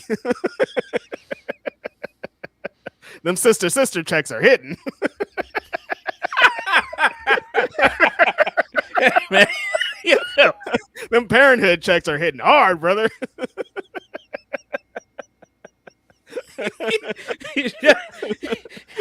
Shout out to Will and his family. Hopefully they had a good Thanksgiving as well. I love the Washington game. That picture that Will posted a few days ago of the 90s, I'm like, man, they look so black in the 90s, man. This is hard. Like, they all like fitted in like 90s gear. I'm like, man, the Washington family were cool. Shout out to all the Washington homies. Yeah, man. Let's get into some super chats. Our friend David Reed says Mox Eddie Continental Classic Finals. It teased early this year, but dropped randomly. Maybe. Yeah, I think it makes a lot of sense for Mox and Eddie to be the finals. They've got tension there. I think story-wise, that's probably the best match, and it's going to be a pay-per-view match as well. So, yeah, that makes a lot of sense. What about Bryan Danielson? Oh, we're going to get into the Continental Classic here soon. Yeah, I mean, that as a potential finals, that makes a lot of sense. Yeah. Friend Van Twinblade says, I am now 34. Happy birthday, Van Twinblade. Camaro is now 2-time champ. Gonna miss the next show because family got Trans-Siberian Orchestra tickets. Really wanted to see the TLC tag match. Again, happy birthday, Van Twinblade. Thanks always for the support. Hopefully you're having a good 34th. Yeah, it's all down here from here, buddy. It's been up for me since my 34th, Phil. Okay. DNC Digital says, hope you guys had a great holiday. I had a rough couple years and I'm doing better. Silly as it sounds, pro wrestling, crazy Twitter friends, and Fightful post shows kept me going. So thank you guys. Thank you so much for saying that. Along with the holidays kind of can come some things, some feelings, some people. The holidays can be rough for some. Like sometimes people go and have a good time, and then sometimes people just hate everything surrounding. So if you're in that position, hopefully you had a good Thursday and you are, hanging in there. Appreciate you saying that. I'm glad we could help. Yeah. I know Thanksgiving, the older you get, the more of it's kind of a reminder of people that you lost, and you get together and you look around, it's less and less of us coming to these things. And that is depressing, but I would just say be grateful for people that you have in your life and people that you can be around and celebrate these things with. Yep. That's what it's about. Enjoy the family that you have now. Or if you don't, enjoy the friends that you have now. Like you said, the Twitter and X or whatever you want to call it, social media in general can be wild, and I hate it, and I haven't been on it for a bunch of days because it drives me crazy. But the friends and things that I've made there are, I couldn't imagine. Like there wouldn't be this podcast if it wasn't for that, because I've made one of my best friends in the world there, Philip Lindsey. So like it's like there's some bad and there's a whole bunch of good. So yeah, you can just enjoy those people, enjoy those things. So shout out to you. Will Chisholm says, so Punk going to be at War Games, and he's the man in the mask at AEW, and it's a work. Yeah, Punk is he's all the man in the mask. He's gonna be at War Games, and everything in AEW is fake. Yeah, that's what people. I'm like, what is it? It can't be everything. It's all of it, I guess. I don't know. He's about to be a whole bunch of plays. He's gonna have all kind of contracts. Van Twinblade said, "Swerve Hanger, 10 out of 10. Cry babies cry harder." Yeah, it was a lot of weird criticism of that match that I didn't really get. But look, if death matches are just not your cup of tea, I get it. But nah, that match was fire to me. And hell of the women that I know were going ham for that match. So listen, man, Hanger is one of them guys. He can do no wrong. Women love this guy, man. Yeah, they will find a way to, they'll find a way to sexualize most things this guy does. I was gonna say, think about all the anime pictures that we've seen coming out of this match that we've been like, women love Hanger, bro. Y'all got him fucked up. That's what I'm saying. Will Chisholm says, "All I know is I saw a black man hang a white man on pay-per-view. I thought I was watching Django too." Yeah, that definitely wasn't on my bingo card, Will. Yeah, shout out to Cass who put up the iconic picture of the Martin Luther King in the clouds and the people whipping the slave owners in the fields right after the match, man. I see it. Perfect timing. We as a people are wild, I swear. Leonard Aaron's III says, Admittedly, my heart sank when I saw Swerve in the Continental Classic, but I genuinely expect Swerve to stay hot in 2024. And if MJF retains, Swerve should beat him. Swerve is not next. He's now. Look, we're going to get into the Continental Classic. Swerve is my pick to win this thing, man. Starting the show on in Chicago with that big pop being the first match of the tournament, coming out of that Texas death match, I'm like, yo, Swerve could win this whole thing, Phil. Who is your pick going into this whole thing? I kind of think Eddie's winning. You think King's going to do it? I think Eddie Kingston's winning. My reluctant favorite, and I know he's going to do what he always does to us, and that's why I say reluctant favorite, is Brian. It makes all the sense in the world for Brian to win this match. He was the first guy announced for it. When you think about why they're starting the Continental Classic, is because he's probably never going to do a G1 climax. This is his chance to do one in America. And are you kidding me? The visual of him holding up 2 belts. When has he done that before, right? Oh, yeah. I just think it's so many. These are all the reasons why I expect Bryan Danielson not to do it, because he's like, I don't want that. I just want to wrestle and have fun. When you think about it logically, it makes a lot of sense for Bryan to win. Makes so much sense, yeah. Especially with you breaking it down like that. We know this tournament, they could have named this the Bryan Danielson International Classic or whatever. You know what I mean? Like, we know what time it is, and we're all excited about it. None of us are mad. I'm like, yo, I'm going to get Bryan Danielson in all these amazing matches. And yeah, he is if he won, I'd be over the moon. It's fucking Bryan Danielson, the greatest wrestler of our generation. But it's Bryan, and I don't think he wants to. I'm going to go with Swerve. But yeah, this is I think I said on the post show Wednesday, this is Mox's tournament to lose, though. Like, going into, everybody's aiming to beat him because he's active. He's the guy. This is his tournament to lose. And like, if he won, I wouldn't be surprised at all. Yeah. I'm excited. I mean, tournaments are dope. I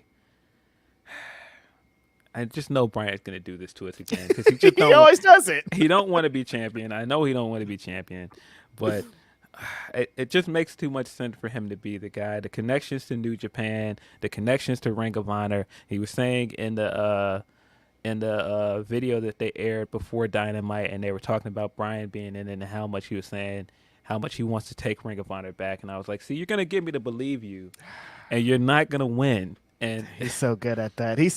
That's Brian's greatest gift, is getting you to believe that he's going to win. And then it seems like he loves, as a professional wrestling, losing. He loves to torture us. That's why he always does those like injury spots in his match. I hate when he does that. He just loves to hurt our feelings, man. They did announce everything right before, which was an interesting choice. I saw some people that felt like, why don't they do like a big presentation like the G1 does, with like all of the guys standing on stage and then them doing like the bracketology thing? Hey, that would be cool, but this isn't the G1. I think people that want it to be exactly like the G1, if you put it that way, you're going to be disappointed. They have to remember the way that AEW functions. AEW functions as a weekly wrestling brand, way different than the way that New Japan functions. So they're going to need to move quickly on things. Things are different, and I think that you're gonna get the same vibes match wise, but like the presentation is gonna be different because it's a different company. Yeah, I mean, now going forward, if we have this next year, I would absolutely like to see a press conference and Yeah, see like totally. all of the guys up there on the stage. That'd be cool. But we did announce they announced the Blue League and Yep. the Gold League. Mm-hmm. I keep wanting to call it blocks because G1. Yeah. But in the Blue League, we've got Andrade El Idolo, Bryan Danielson, Eddie Kingston, Brody King, Claudio Castagnoli, and Daniel Garcia. Fire stacked. Blue Super League. fire. Blue League is stacked. It's probably my favorite side of the tournament so far. Yeah, that's crazy. Got the Gold League with Jay White, John Moxley, Swerve Strickland, Jay Lethal, Mark Briscoe, and Roosh. I mean, not for nothing, a bunch of heavy hitters over there too. And I think with the announcement, there's some people being like, "Where's Kenny? Where's Takeshita? Where's these people?" Did you feel like that after the announcement of the initial class? I mean, Kenny is the only Gaijin to win the G1 climax. And so what Kenny represents to this company, how he started this year doing Kenny singles Omega. wrestling stuff. Mm-hmm. Yeah, he should. I was very much hoping he was going to be in this tournament. At least Ken. Unfortunately, he's still in this tag match stuff because now him and Jericho are the number one contenders for the AEW tag titles. I would have preferred to see him in this tournament. See, they're in this position for a little bit longer. There is Bryan Danielson. There's the Bryan Danielson. They're not going to be able to use this next year, though. They're going to like these. Kenny Omega is going to have to take this position of you have two of the best of all time. So like it could be like we could use Bryan or we can use Kenny in these kind of positions. There were just so many cool things you could have done with Kenny in here. You could have got the Bryan rematch through this. Yeah. You could have that could have been your way. Him against any of the people in this tournament was going to be fire. Man. You know, it's pretty unfortunate. Anybody like it's like damn Kenny Omega in this with these like we would have been seeing him weekly in these matches would have hit so hard, but. Yeah, Kenny should have been in it, but I feel like even more than Kenny, Takeshita is more of a head scratcher because Takeshita doesn't have anything going on. It's not like he's in a tag title run. He's just doing the Don Callis stuff. And in terms of the guy that has like the most like going into this as a singles wrestler, yeah, Kenny's not in this tournament, but Takeshita pinned this guy 2 times this year. Like, yeah, he should be in this tournament. This should be as far as like hot young prospects. It's kind of head scratching why Takeshita isn't represented here. Yeah, Takeshita should have been in it. I would have really liked to see Lee Moriarty in it as well. If you're gonna put Garcia in it, if you wanted to pick another young guy to put in it that's like a straightforward wrestler, he made more sense. Speaking of, what did you make of the questions about it and the announcement after Full Gear, where Tony basically was like, hey, man, if you don't want any shenanigans, wrestling, and all this other stuff, put your money where your mouth is and watch this tournament because it's going to be straightforward wrestling. I immediately chuckled at it. I was like, oh, Tony. Tony, again, I could find my retweeted tweet of me replacing Suge Knight's head with his head at the Sorts Wars 95. Come to Death Row if you don't want your people all in the video. That's again what it felt like after this. Watch the Continental Classic if you don't want to see your executive producer all in your videos with the bullshit. Watch the Continental Classic if you want some super fire sports matches. I thought kind of there was, I don't want to say a sour taste, but there was some kind of taste after that main event where people were like, oh, I don't know, that was interesting. So I thought that it kind of hit at the right time of Tony being like, look, we got you on Wednesday. And Phil, you were there. They got right into it. I thought we got 3 super strong matches to start this tournament out and kind of give us the vibe of what this tournament is going to represent. Yeah, it very much felt like not just that people felt the way about the main event and all of that stuff, but people have been having this criticism of Dynamite lately that it's very, very much like sports entertainment stuff, very WWE style wrestling. I've heard people say sports entertainment and AEW in a sentence often in like the last 3 months, like very often. And it wasn't like that. Yeah, so I could see this tournament being kind of an answer to that. I mean, I think it's also like an answer to like, please, Brian, don't go over there and wrestle in G1. Just stay here. Don't worry. We got a tournament here. We got G1 at home. Like, don't worry about it. They're like, we'll keep you in our controlled bubble over here, and it'll be good. Don't go over there and do it because it's crazy. I like this in this position, honestly. Like the G1 was just gonna be. I can't see Bryan Danielson fighting Shingo, and then the next night fighting fucking Ishii, and then the next night it would have been great. But like, as far as like his body and like where he's at, I can't like he would die. I can't see that at this point in his career. I would have loved it, but I just it would have been amazing. I think that ship has sailed now. We're talking about Brian as a 44-year-old man. I'm sorry, 42-year-old man. Did you see that video of Brie Bella talking about his injury and all that? And I'm like, this guy, and she's saying it too. She's like, his brain is saying you're Bryan Danielson, keep going, but his body is saying it might be time to wrap this up. This is why I'm saying, like, they basically were like, look, man, I know you want to do a G1. We got a tournament here, man. You ain't gotta go over there. Don't worry about it. Just stay here, bro. Like, you're gonna do this cool match at Wrestle Kingdom, man. Don't worry about that G1 though. Don't talk about that. That's cool. Just stay right here. What they haven't really discussed that, but like you said, you went over the list of wrestlers that are in this. Bryan Danielson is in this. He has a very recent orbital bone injury. When are we going to see this guy? Like, this tournament is it's kicked off, Phil. Yeah, they've announced the matches. I think his first match hasn't been announced yet. Yeah, cause I mean, it should be him and who's the last one from the blue block, because we got the two matches that are happening tonight. So that would mean Brian's going to wrestle. Who's the odd man out over there? You got the blocks pulled up still? I do.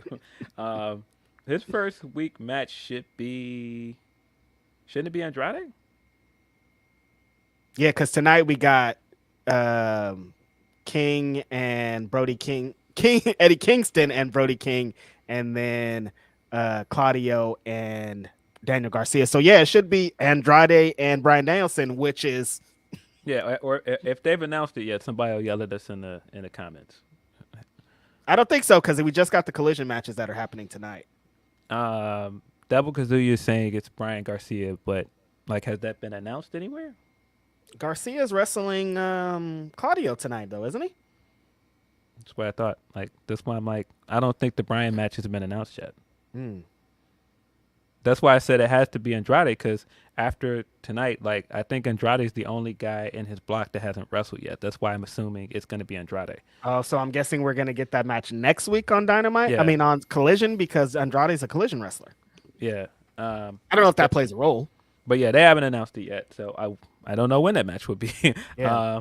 I'm assuming it's going to be on Collision because, Brian's been a fixture on Collision moving forward since Punk, and then Andrade is a Collision wrestler, so... And as far as time, though, that they got to get into it. It has to be like next week. Like, this tournament is happening, which is like, Brian's coming back already again. I'm like, yo, I'm scared. Yeah. But yeah, we did kick off the first night at Dynamite, kicking off the tournament in Chicago, Illinois, the Mecca of Pro Wrestling. Relax. Listen, man. Tournament here, War Games is here. Listen, man. All right. Just had one of the greatest Will Ospreay matches we've seen this year here in the city as well. All right, okay. Yeah, come on. But I thought they kicked it off well. The opening match, I saw a lot of people complaining about Jay Lethal being in this, but I immediately was thinking Jay Lethal's still Jay Lethal. He's going to put on great matches. And he had a great match with Swerve. Swerve was very much a babyface in this. Wild. He got a great reaction throughout this match, and being in the crowd and just seeing how much people were into it with Swerve, and then Jay Lethal was, of course, working very heelish, working the shoulder the entire match. I thought this was fire. It was very clear Jay Lethal was going to win. This was an easy way to set up a match where, you could play up the injury stuff from the death match, but also give him like this big win in the first round that reminds you, like, this guy's hot. Like, this is a guy to look at throughout this tournament as a guy to win it. Yeah, seeing him wrestle babyface was crazy because, again, going into the Hangman thing, he was supposed to be the heel, and I didn't know if I wanted this to happen so quickly, but again, the iron's so hot that you got to strike. But I love seeing babyface Swerve because it feels like he's having fun out there. And the crowd was such an added element of y'all like being so hyped for everything that he does, that the way that he works in position and his timing, the way that it is as a babyface is so different than the way that he works at it as a heel. And I thought both of these guys really executed on getting the show started. But I mean, my match of the night that night was Jay White and Roosh, man. That was every time Roosh has a match, it feels like this is real. One time Shinsuke Nakamura was on Talk is Jericho, and he talked about his match with Kota Ibushi at Wrestle Kingdom, and he's all, at points I didn't know if we were in a real fight. He's all Kota Ibushi was really like, I didn't know if this was real or not, and like that's what Roosh matches feel. It feels like this feels like pretty on the line. We talk about the Jack Perry match. Every time he has a match, it's like, is this real? Are you guys really fighting? And like that's what I love about it. I don't know. It's a mystery, like it could be. And Jay White, I think, of course, coming out of that main event, needed to show, nah, fuck all that. Y'all talking crazy. I'm Jay White, former IWGP heavyweight champion, dude. I came in with huge fanfare. I came in with something to prove, and I think this match really proved it. Yeah, I think the best thing about this match was not just how fire the match is, but also the fact that they put over Jay White has the most experience in a G1 out of anybody in this tournament. Matter of fact, your guy that came from your company and came over to Japan to be in the G1 lost to Jay White in 2019. Yep. So he ain't even in it. Where he at? Well, I'm sorry. I'm talking about Moxley, because when Moxley went over and did the G1 in 2019, he lost to Jay White. So I thought that was one of the cool things about this match. It very much put more emphasis on who Jay White is. Yeah. And I was glad he got the win. I was glad that this was a great match. Every time I see this guy get into that Blade Runner and how he manages to do it so suddenly out of nowhere, I'm just like, how on earth? Like when he did it at the end of the match, I was like, oh, that's it. And then Roosh somehow countered out of it. I was like, oh, okay. And then he was just like, well, I'll just low blow him. I like that. My favorite thing about the match is that Jay White was trying to out Roosh. He was using a bunch of Roosh's tactics against him because he's like, I know Roosh is gonna walk the fine line if I might get disqualified, but I'm just gonna out heel his ass. And it's like it's two heels going at it, but it doesn't feel like that because Jay White has a little bit of that we're upset that you lost against Max thing, and we want you to win. So like this was I think this was big for him going into what this tournament's going to be. Yeah, I think that he immediately looks like a threat in this tournament, not just because of his history in the tournament and just like his experience, but yeah, when you look at him in this match, like, oh yeah, this guy, when it comes to just wrestling, this guy's really good. He's him. So yeah, I think this was probably the best match of the first night of the tournament. I thought the main event was also very good. Yeah. At several points, I thought Mark Briscoe was going to win this match, which that just is several times I was just looking around like, is he really going to pull this out? Like, especially towards the end of it, when he kicked out of the paradigm shift, I was like, oh, is he winning this thing? What's going on? But yeah, Moxley had to stomp this man and hit him with a Death Rider to put him away. I thought this was a fire match. It didn't quite have the night one feel, and that's why, again, I think we've got to get away from comparing it specifically to the G1, because the G1, I feel like on the first night, they always try to give you all of those big banger matches right away to let you know what this tournament was going to be. And we didn't get that. We got 3 good matches, but not quite the G1. Yeah, nothing like that was the craziest match I've ever seen in my life. That G1 gives it up. But I thought that giving what this tournament's going to represent and what Bryan Danielson is going to be involved in, I get where they're going. Yeah, the main event, while it was happening, I was realizing how similar these two wrestlers. I'm like, Mox and Mark Briscoe have a lot of the same qualities. Yeah. And even in the match, they were showing there was certain spots where they were both hitting strong lariats. They're both hitting big T-bone suplexes. They're both bleeding and all kind of stuff all over it. They have really similar interest and taste in pro wrestling matches. So this really clicked for me. I thought this was a good way to show that, again, Moxley's the one to beat in this tournament, but this is Mark Briscoe who's going to give you every single thing he got, and you're going to have to practically kill him to get him out of this match. Great way to start the tournament, and I'm excited to see what they do tonight with the stuff, because like we said, announcing the blue block. What do you call it? I'm gonna keep calling it the block. It's what it is. The block. Blue blockers. Blue blockers. I think The blue league and the gold league. I the keep blue wanting to call league, it a block as well. right? The blue league, I think, is crazy, and I think they're gonna be a bunch of kind of sleeper matches. I think Brody King is gonna show people. He's been showing people that he's that guy. But I think this tournament, at the end of it, we're gonna be like, damn, this guy Brody King's one of those guys. Yeah, I think the great thing about the G1 every year is that you'll have somebody that doesn't necessarily win it, and even if they don't, get all these big wins, they do have like all of these incredible wins in it, or like this incredible performances, even in losses, that kind of puts them over. Like when you think of what the G1 has done for like guys like Ishii and like all these other guys that have not won it, but that was the thing that really kind of put them on the map. Like even looking at this year, El Phantasmo lost, but I feel like it cemented him as a baby face. And I think that this tournament could do the same thing for guys. I think that's what it's going to do for Garcia. I think Garcia is going to have a bunch of good performances here. Even if he doesn't win it, it's going to reaffirm that this guy is somebody to look out for in 2024.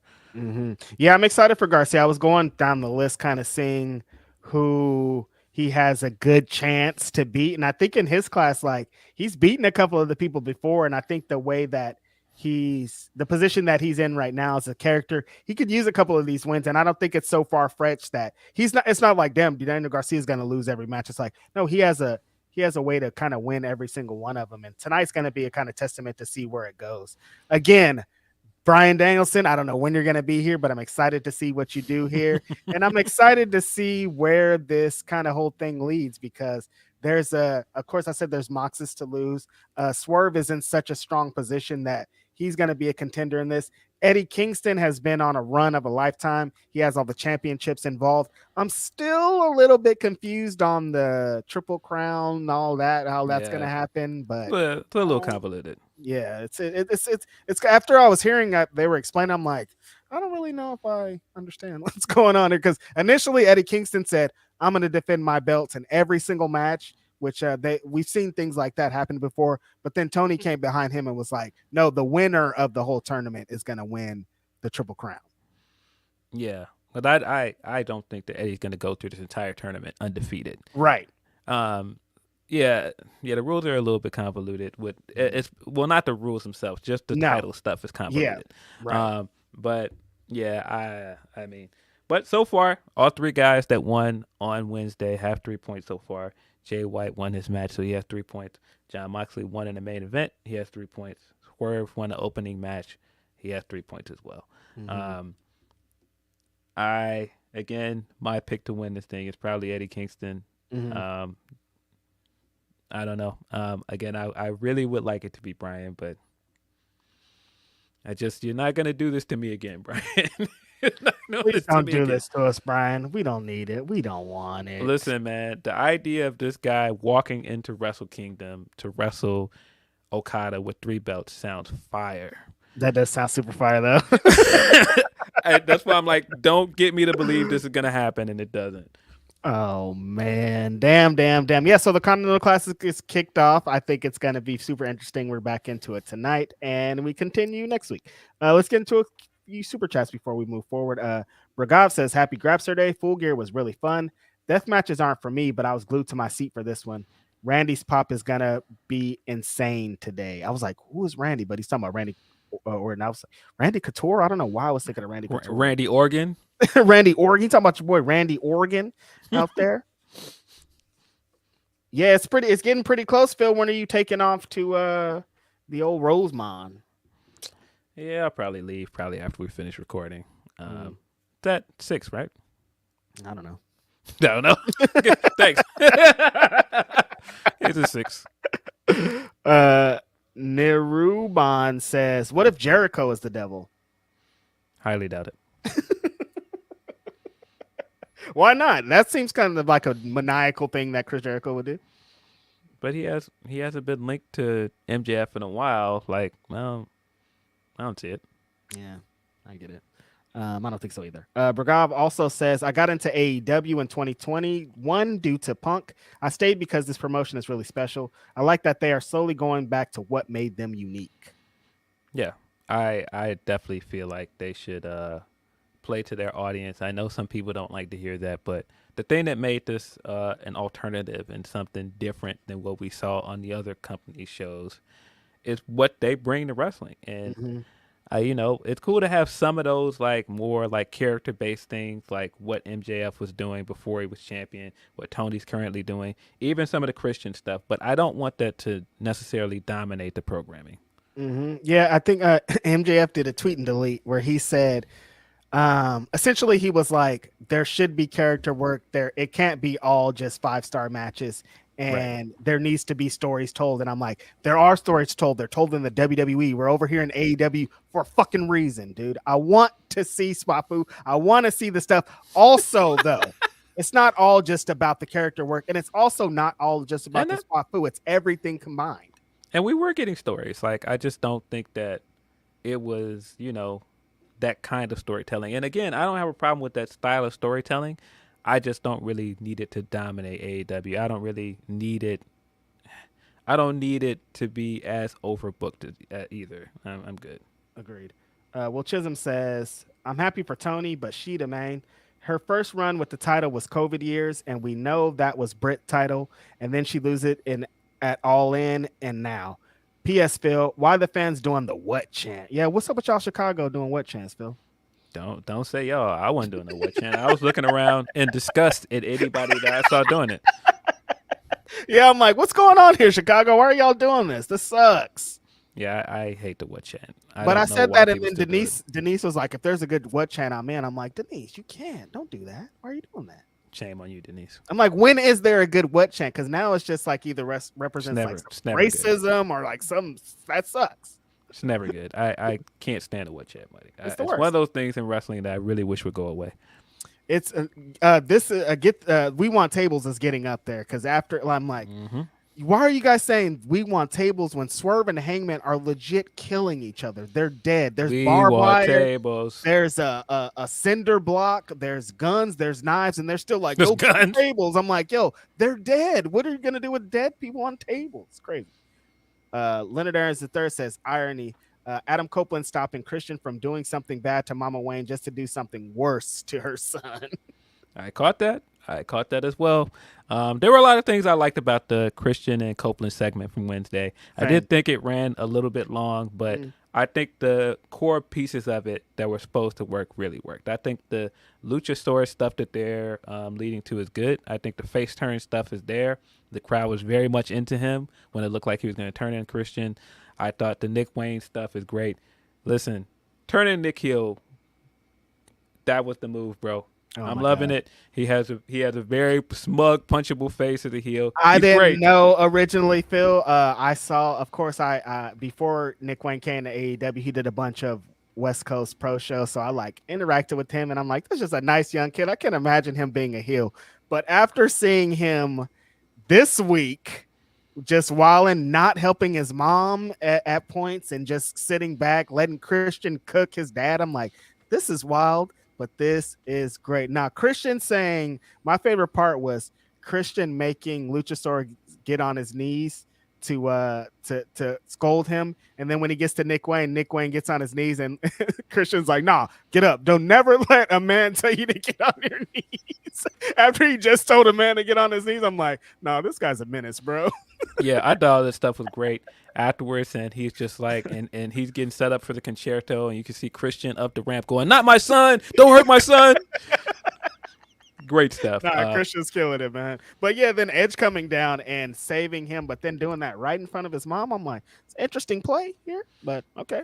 Very interesting play, Copeland. What are you getting at? You just gonna ruin Thanksgiving for her? You just gonna Thanksgiving, bro? Come on, man. This is crazy. She has to see the sight of her son being concertoed. But yeah, no, I thought this was super strong angle all around. These Dynamite could get into some of the promo segments of like cut 5 off of this, and we would accomplish so much more. But yeah. I don't know what they need to do to fix that, because it's a problem across the board that sometimes it's like the promo hit, but it's like if you would have cut a little bit off of it, it would hit harder. Yeah, I'm very surprised at people that keep saying that Jack Perry is the devil, when it's very clear to me that the thing that Jack Perry is going to come back and intervene in is the Christian stuff. Right. He has a connection to the Christian stuff. They're teasing the babyface turn with Luchasaurus. It makes perfect sense for Jack Perry to come here and choose between Luchasaurus and Christian. And they're still super playing into Christian being everybody's dad. It makes so much more sense for Jack to be over there than with the devil stuff. Will Chisholm also says that main event felt like a Chappelle Show skit talking about the MJF and Jay White. I mean, Chappelle Show. And then Van Twin Blaze says the MJF story was funny because LOL, Fed did it. Yeah, it just. Oof. It was sports entertainment. Like, we get what you're going for, Max, and we get it. You did it. Yeah, wasn't for me, but I feel you, man. People's on his neck for giving away pickles in the scrum as well. Right, yeah. The lines are very fine. These scrums, man, there's... As you guys see, I haven't been in any scrums recently because it doesn't... How do I Wait, you weren't in the scrum at Full Gear? I wasn't in the scrum. Oh. It doesn't... I thought you got your pickle too. It doesn't... At the end of it, I always feel like what I would like to accomplish with this press conference is not being accomplished. And then even like I've had moments where I'm like, yeah, I killed it. And then you get on and you're like, people, it's just like, yeah, you know what I'm saying? I can't really say it, but it's like, this feels like. I have thoughts that I won't share here.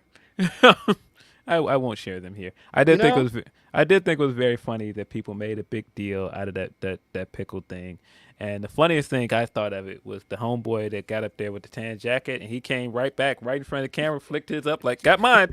We're right back to the seat. I thought that was hilarious. I was like, guys, you guys stop taking all this stuff too seriously. That's man. Exactly what I'm saying. After every press conference, it's something dumb. It's like, who cares about pickles? Who cares about Cody talking about Mountain Dew Pitch Black? It's like, why does it always have to be something, dude? It's just supposed to be fun. This isn't a hard copy press conference where we're like, I'm gonna take Tony Khan to task. Hard Why copy. did you do that? Wow. What a deep grab. Hard copy, bro. I'm sure some people watching this like don't even remember that show.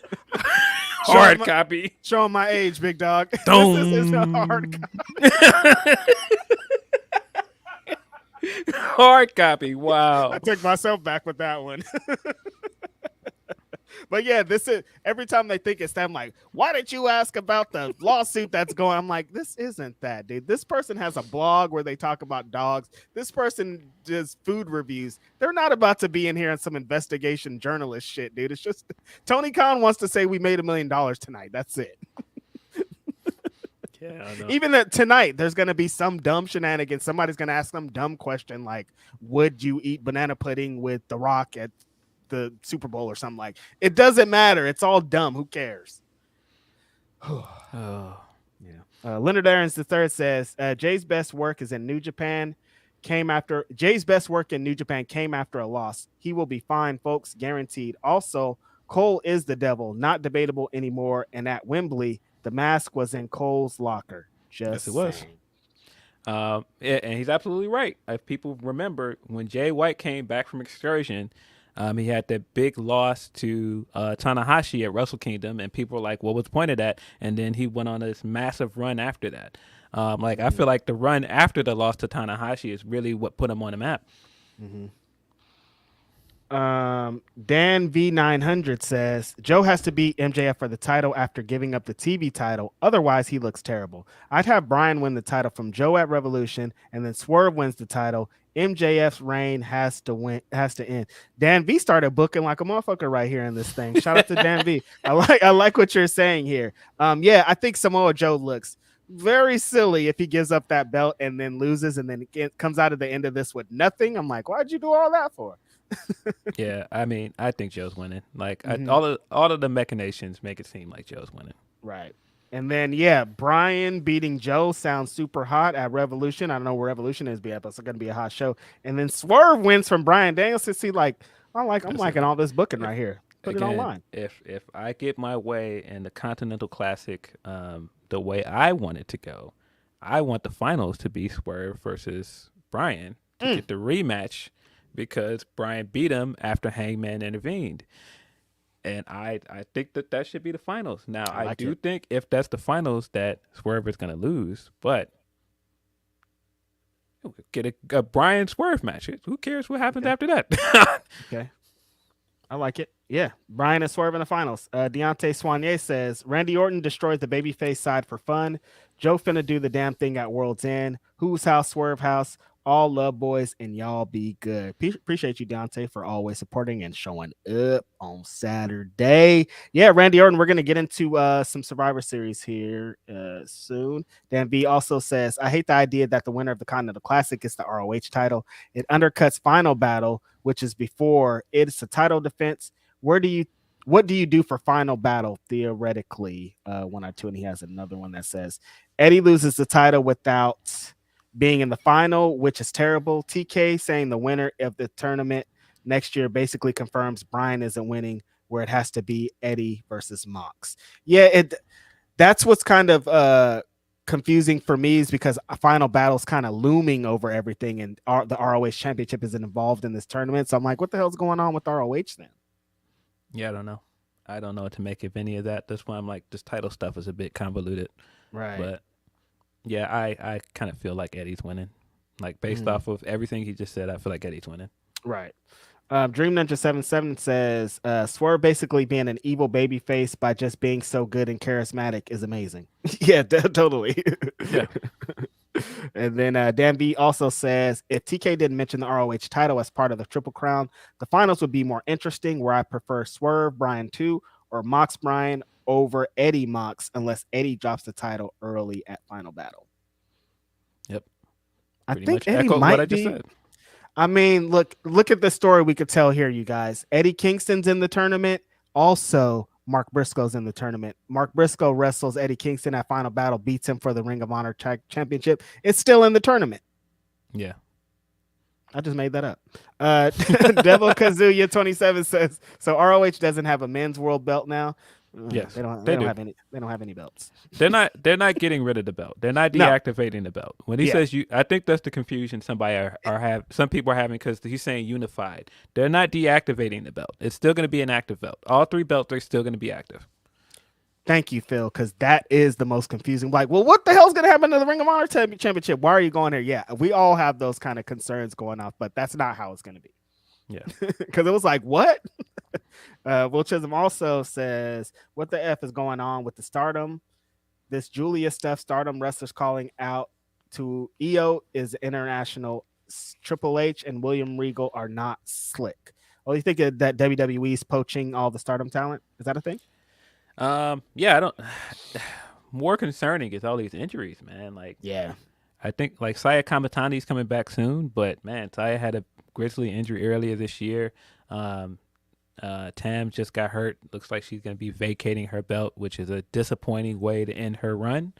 Yeah, these injuries are just, it's deflating, man. Right.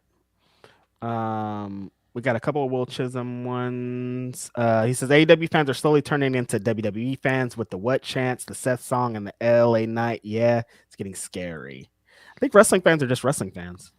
I was about to say, other than the what chant, I think that this is just fans that just watch everything. And so, yeah. It's wrestling fans. Will also says, to be fair, Taylor Swift's question to EO was crazy. You could tell EO was fed. Like, you really asked me that. It took Bailey and Dakota to get her to answer. Yeah, I mean, you know. But again, it's just a press conference. It doesn't matter. Irene C., our last super chat for now, says, there's some fans projecting all their frustrations with AEW on MJF. Forget the live crowd still loving him. MJF is now an evil WWE light influence. Yeah, I think that's the other thing about this. I didn't enjoy this, but that didn't turn into me thinking that this guy's a terrible champion. He's the worst thing that ever happened to that belt. Bro, he's given us several matches this year that were fire. This one just didn't happen to be for me. So I think he's been a good champion. I just think that his run is kind of run its course. I think I'm ready to see somebody else with that belt. But that doesn't mean he was a bad champion. I just think that I'm just ready for something different. Phil, it has been a long year, man. Earlier when you said, "Oh, we were talking about Hangman," and you're like, "Hangman and Mox Texas Death Match." That was this year. Like, how many things have Revolution. like been this year? And it's like that. It feels like Revolution feels like a lifetime ago. Like our friend didn't work for the company; he was just at the show with us. I mean, just talking about Omega versus Ospreay #1, that feels like it was like ages ago. That It was all the way in does, January. right? It feels like that was 5 years ago, and that was in January. Yeah. It's crazy. Sure, we got a bunch of humper chats. Appreciate y'all for submitting. As always, y'all are cool. Thanks for sending your Saturdays with the Grapsody Boys. Okay, we got some humper chats. We got one from D-Lo Diggs. Said, "Happy Saturday, Graps fam. Bumping Train War Pigs instead of Black Sabbath. No disrespect. 3 things. 1, Daddy Magic promo needed to be on TV. 2, is anyone else still confused on Eddie defending both belts now since TK explained it? And 3, let's get it Randall." Yeah, I think that Tony's explanation was a bit confusing. Yeah, I agree. I thought the Daddy Magic promo was good. I think they're doing with the stuff they're doing with the implosion of JAS has been good. It's kind of, and the way that it's weaved into the implosion of the Outcast as well has been a good storyline. And Daddy Magic is so good. He's done a bunch of these, and like every time he does one, I also feel that same way. D'Lo is like, why don't they put this on TV? Like it's not that long. Just like slap this on there. This guy would be the biggest baby face in the company if they put every one of his amazing promos that he does afterwards on TV. You have to like be in the know to know. But yeah, the implosion of the Jericho Appreciation Society, finally. I think everything kind of surrounding it has been really good. Yeah. From Jennifer, who sent us a very big humper chat. Appreciate Thank you, Jennifer. You're the best. Happy belated Turkey Day, gents. Love you both. So happy you are still thriving and giving us so much. Appreciate you. Thank you so much, Jennifer. Been supporting us from the beginning. You're so cool. Hope you had a great Turkey Day or dressing day or stuffing day. Stuffing. I'm still thinking about stuffing since Stephen A. That's really funny. Stuffing. D-Lo Diggs also says, hear me out. Mac and cheese, yams, and green beans mixed together is the greatest DBC fusion. Also, banana pudding is a god tier dessert dish on Thanksgiving. Yeah, I'm one of those people that doesn't really like all of my food to touch. You're one of those. I'm kind of OCD that way. Okay. But yeah, I guess. I have questions. I have a lot of questions. It all goes in the same. I don't get it. I don't know. Just I don't know. I don't want all my food to touch. I don't really like it. That's fair. That's fair. From Tony P says, so this is a serious petty of the week. That lyric tweak will be evergreen in the space. Some shitty black fans when black person finds any success away from certain companies. What made it even worse is the man was out there representing for us. You take a clip out of context and say, fuck Swerve, he is a divider, when really guys like you really just are really the dividers. Why shouldn't a black wrestler say they don't want to see themselves and other black wrestlers as the best black people only? Oh, I know what you're talking about now. Boy, let me tell you right away, I am not saying anything about that. I have nothing to say about it. I saw it when it was happening. I thought it was dumb. Really good I'm not. No. I'm not getting into that. Get your shit off, Tony P. But I thought that was dumb, and I thought all of the people that played into it were just being silly, man.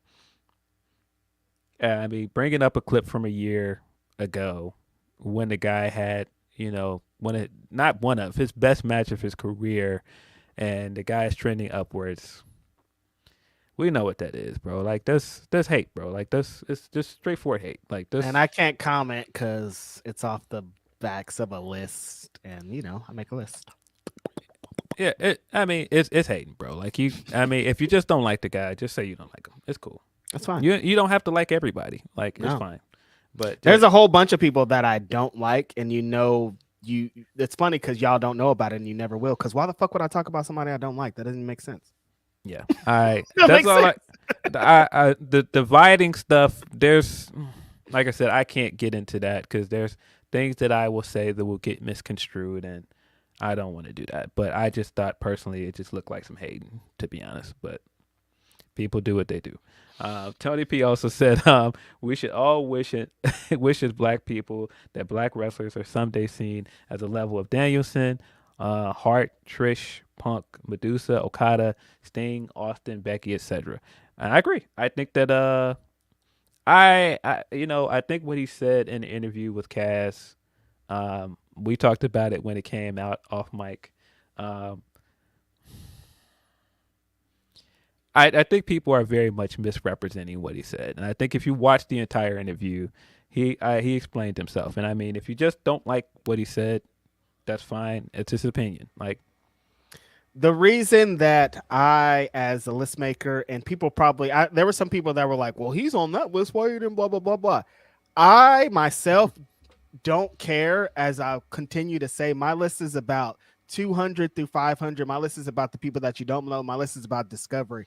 I love Swerve. That's the homie. I don't care what Swerve has to say about the list because you already know Swerve. This list isn't about Swerve. This has nothing to do with Swerve. Is the man. Everybody knows who he is. He's on TV. He's one of the best wrestlers. He's going to become AEW World Champion. The list that I make isn't about that. That's why I'm in a different fight. Those other people have shorter lists. There's different things that go into it, but my list isn't about Swerve. My list isn't about Bobby Lashley. My list isn't about fucking the Street Profits. My list is about Kenny Alfonso. My list is about Ruthless Lala. My list is about Leon Slater. My list is about the people that you don't know. So that's my thing here.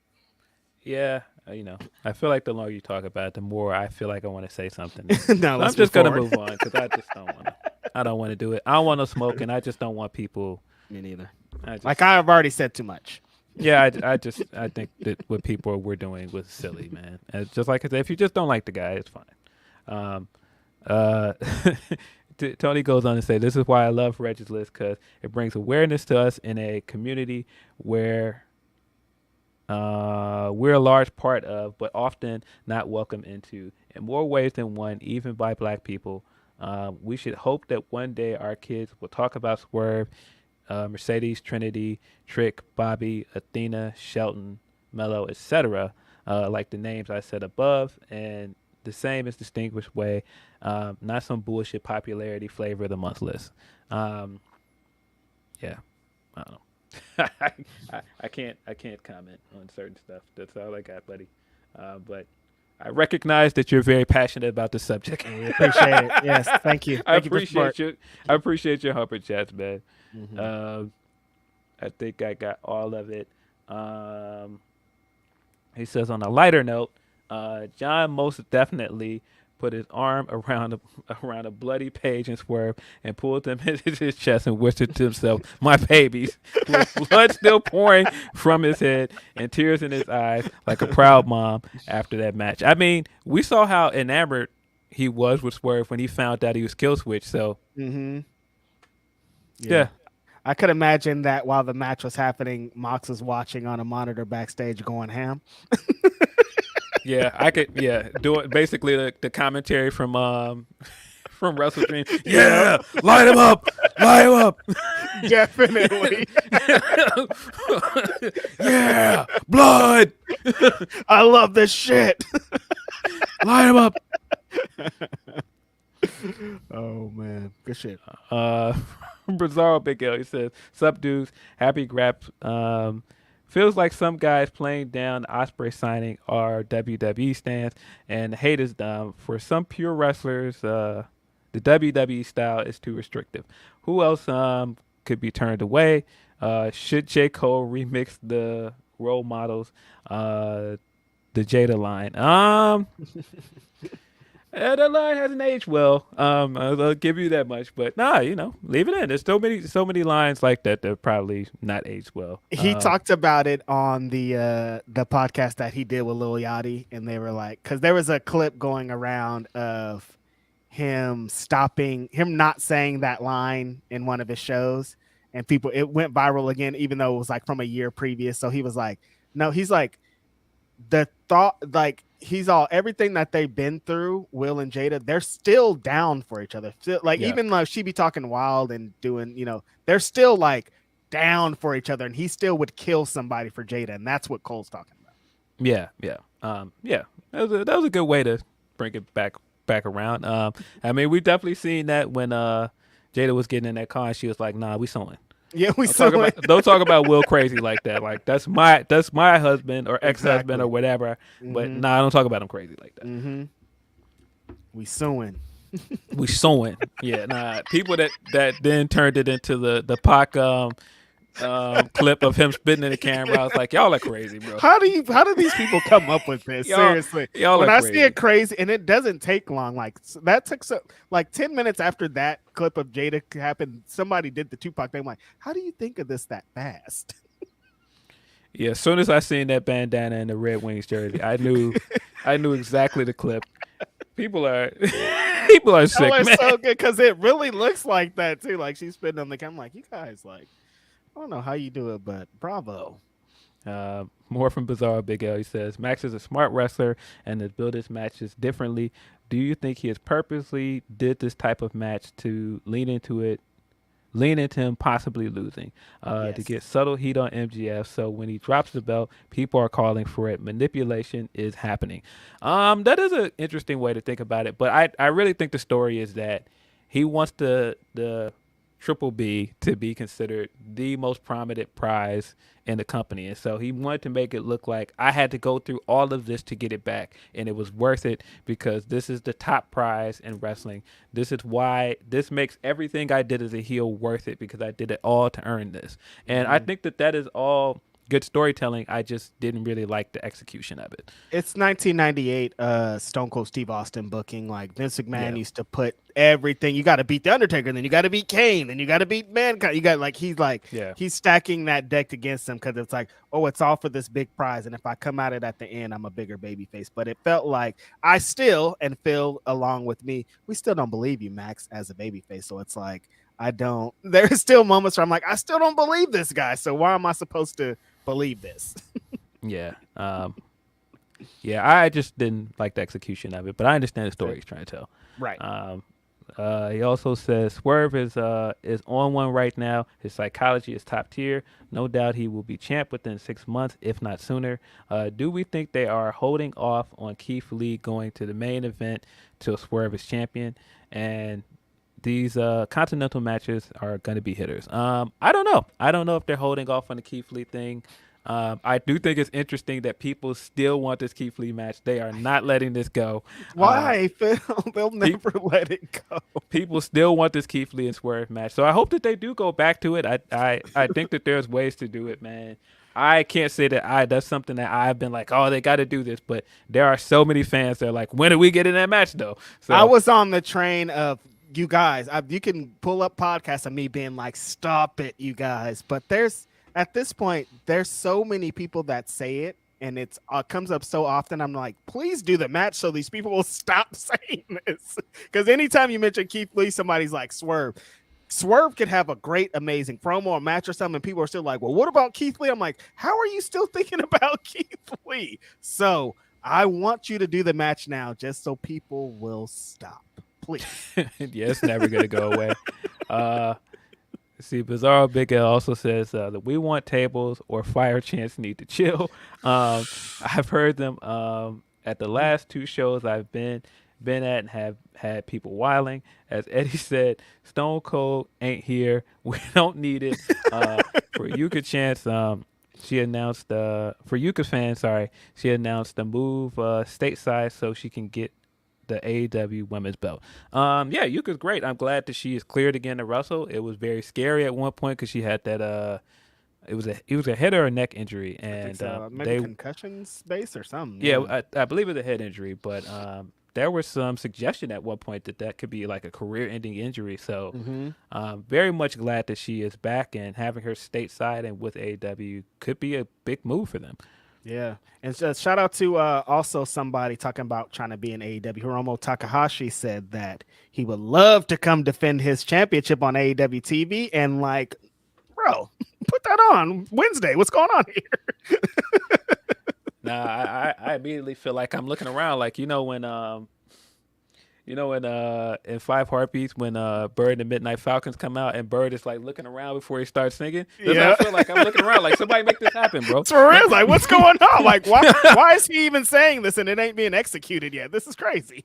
No, that may seem like such a random reference, but I literally just seen Five Heartbeats yesterday, and I laugh every time when Bird comes out and he starts like looking around. I'm like, what was he looking for? Like, what was he doing? Well, Bird is a character, man. One of the best like obscure characters in the movie, man. He's not in the movie that long, but Bird and the Midnight Falcons, man. Speaking of Black people classics, I just want to say I got HBO Max on their little Black Friday deal. $2.99 for 6 months. Good deal. Thank you guys. Of course, the first thing that I pulled up was my favorite sitcom of all times, The Wayans Brothers. First episode. They didn't get the rights to Tribe Called Quest. I almost turned this shit off. Yeah, are you serious? Exactly. Yes, there's some remix on there, and what are they playing in? I don't know what it is. It legit offended me. I was mad. I almost turned it all the way. I was like, the fuck is this shit? No Tribe Called Quest, Phil. Did they just play the stuff from like the later seasons? No, it's like they got a remix. It isn't a remix to the Tribe song. It's just like another hip hop song. Oh, it's no. I'm upset about it, honestly. No, nah. I'm glad I've never turned it on and I didn't see that then. That sounds awful. You see how this black man got offended? That's how I was last night watching this show. I was like, I'm about to watch I love the Wayans Brothers. This is great. I can't. They're not on a lot of streaming things. I pull it up and this fucking remix. What the fuck is this? I can't picture it. Them doing the whole "we're brothers, we're happy, and we're singing, and we're colored." Taking grandma to the bus and everything, like without Tribe, bro. Come on. No, it just don't hit the same. It's nah. Nasty work. Y'all are sick. WB. It's WB. I've learned too. They're like, oh, your money's going to the WB. I mean, of course they were on the WB with the frog. Yeah, that's awful. Last Humper chat from Black Phoenix brand. Happy Grapsody. Sorry, y'all be throwing me away. Oh, you throwing me with these alliterations, y'all be throwing. Happy Grapsody, fellas. Been MIA for about a month since life been lifing. But I need to clear my head, so I'm hitting the road in my new Mustang, listening to the Grapsody boys. Also, Swerve is a certified star. Period. Yeah, man. Hope everything is going all right, bro. Thanks, Black Phoenix brand. Appreciate it. Hopefully that Mustang ride does it for you. Hopefully so. Before we get into Survivor Series, we did get some kind of big news. It's big news to certain fans, but BTE is coming to an end. I'm not sure what to make of that. The Bucks have been in kind of a weird spot for most of this year, and I feel like this is more of that. What do you make of this? Earlier this year, I watched a bunch of episodes of BT. I used to watch BT consistently every Monday. It was like, good show. It used to tie AEW storylines together sometimes. Dark Order was doing their thing. The Elite was doing stories or pre-match stuff that you would see on Dynamite. You see them tie all the stuff in. It's not that anymore. They changed the whole format. Like it seems like it became a hassle for them to film. And it's like, I don't want BT without the Elite. Like, I understand it. Like, there's side characters and all this, but BT out there without the Elite didn't really hit for me. And that's how it's felt recently. So when they announced this, I was like, okay, that makes sense. They're heel characters. They play into the show of like, we hate this show. We hate doing it. It's such a hassle to have to blah, blah, blah. They're giving all the duties to Brandon Cutler. So I understand, but it was like, it feels bittersweet because like I said, it represent when AEW started, like BTE was like a piece of what was going on in the whole show. They made the initial announcement for AEW on BTE. That's it. Like that's history right there. You know what I mean? That's crazy. BTE definitely wasn't the same anymore. It had become like the Scott Colton and Cutler and Ryan Nemeth show at times, and I'm just like, hey, that's cool. It's cool to see our friend on here sometimes, but where are the Bucks? Where's the Elite? And it feels like it's almost like a extension of what I've been saying about Dynamite. Like, hey, where are the Elite, man? Where are the Elite? What's going on? We can't even get them on being the Elite. Like, this is crazy. So it is just such an interesting time to just be like, we're done with BTE. Now, maybe creatively that they just didn't want to do it anymore. Maybe, like you said, it became a hassle to film it. Maybe they didn't have as many ideas anymore. Um, but just to end it that way and not even do like a final episode and just be like, this is it, we're done. It is so odd, man. I just don't know what to make of it. And it's kind of just like I said, where I see the Bucks at currently. It's just, I don't know, man. Like what we thought coming into all elite wrestling and what this was gonna do for the Bucks, it hasn't quite done that, and I'm not sure why. Like not to say that they haven't grown more and they haven't expanded their audience, but like currently, like even here's a perfect example. All of this heel stuff, I said this is smart. You know, you're playing into very niche audience stuff. That's what you guys do. You're doing the inside baseball stuff. That's what you guys do. And so coming into all this, I was like, man, turning heel and doing all of this coming into Chicago, great idea. They weren't in Chicago. So I'm just like, wait a minute. You're doing all this stuff in this feud with Kenny Omega and Jericho that's going to get you booed. You did the tantrum stuff that was a play off the Jericho stuff at Full Gear again. Yeah, you're playing up all this stuff, and you were going to get in front of a crowd in a city where you would have got the most heat off of this stuff, and you weren't here. So, like, I feel like I would have preferred to see the Bucks doing something on this show and getting heat in front of that crowd than some of the other stuff we got on the show. And I felt like that was a big missed opportunity. Like, I didn't really get it. And then, of course, we got the Young Bucks camp through Brandon Cutler announced that they're not going to be on TV. They're taking a break. And I get that that's part of the bit. That's part of the work. And that's supposed to get heat on them. Great, but I kind of would like to see you guys. I'm saying it feels like all you guys ever do is fucking take breaks, man. I don't want any breaks anymore. Yeah, exactly what you're saying, Phil. 5 years ago, I thought that by now, like this, I've come on this podcast, I've come on every podcast, said the Young Bucks are the greatest tag team of all time. I've said, you know how I feel about this.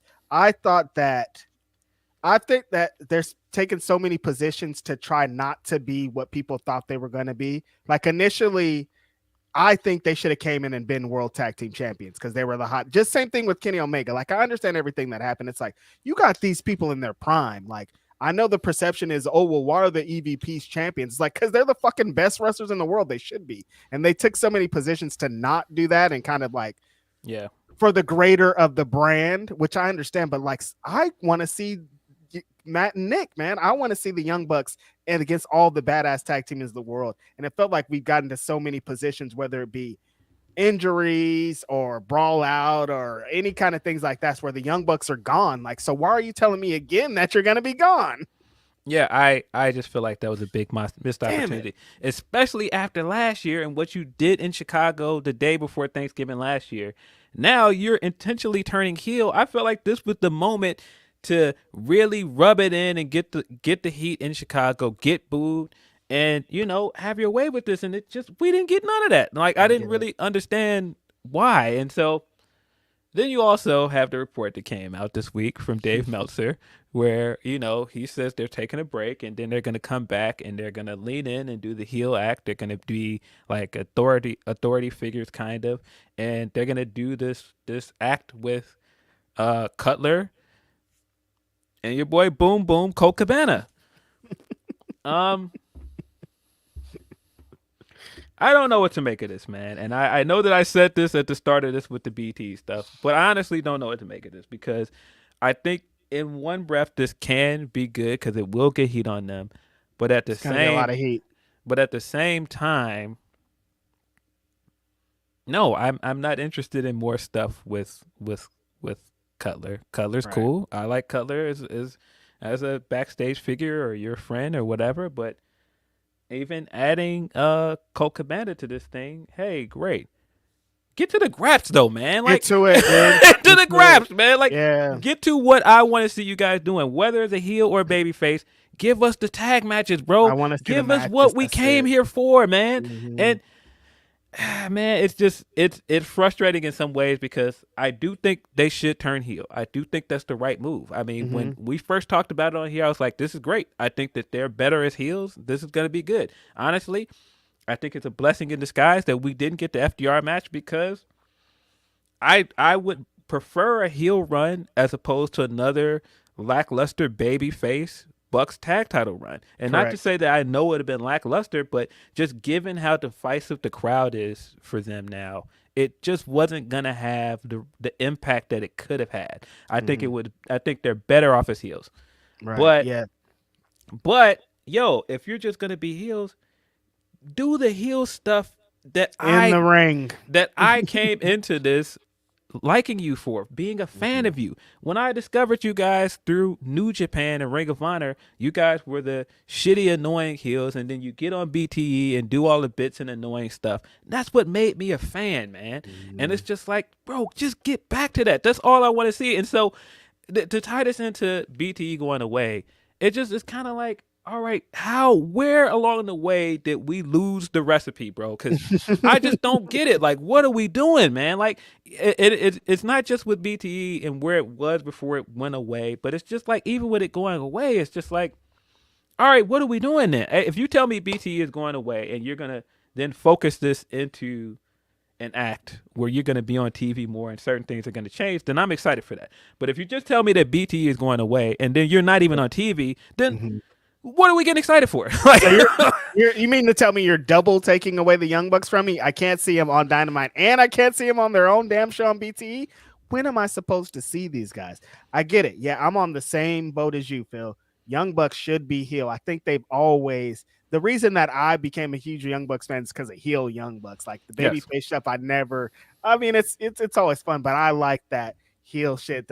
I used to hate my Young Buck story. I used to go to PWG before they became hot, and I hated those guys. I hated them for the exact reason that I started to love them. They did a bunch of super kicks. They were not obnoxious.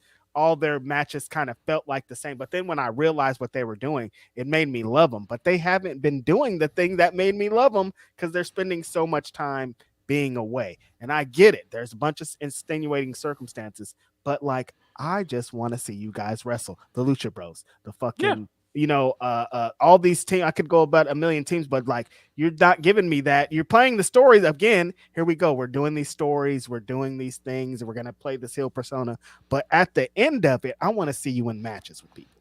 Yeah. And the other concerning thing about this is when you're talking about adding Cutler and Cabana to the act, all right, you were going to get the best out of that bit on BTE because BTE was kind of the place where you didn't put this stuff on TV, but it added like an extension to it for fans that were interested in that stuff. Right.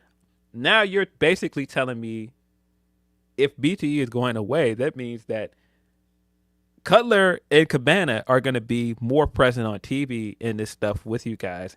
And for people that don't enjoy the BTE stuff, that's more of the stuff that they don't want on TV.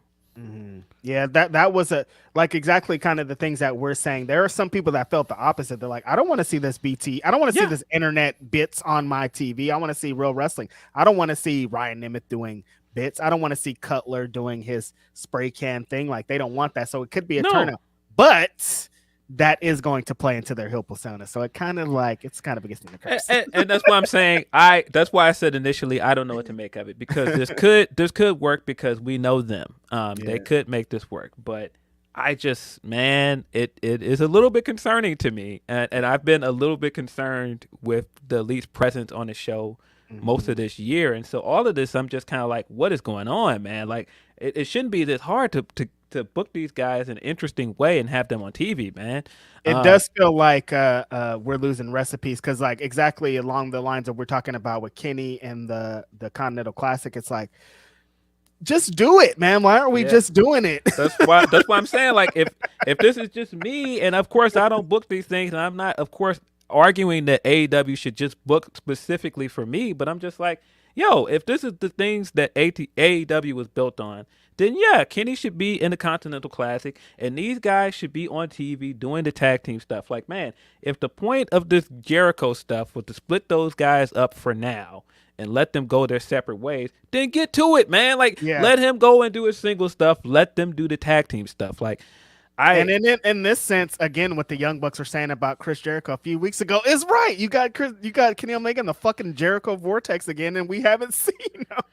Yeah, I don't get it, man. But I mean, man, the amount of great memories that I've gotten from BTE, not just like recently, like that is a cool moment, regardless of what anybody thinks. A cool moment of this thing that I watched from New Japan up that made me an AEW fan. Looking at it one day and my friend calling me and saying, "Are you watching BTE?" and looking at it, and my friend is on there. That's one of the coolest things ever, man. That is really cool. Like, I that just is what it is. Like, Yeah. but also, just like I said, so many things that made me a fan, not of just those three men, but man, what it did for guys like Scorpio Sky and SCU, and how that became like a chant. All of these things that I got to watch become like a thing at All In is based off of BTE. All of the stuff with Cody doing the Bullet Club is fine stuff and making the shirt. The Bear, FTR got their name from this show.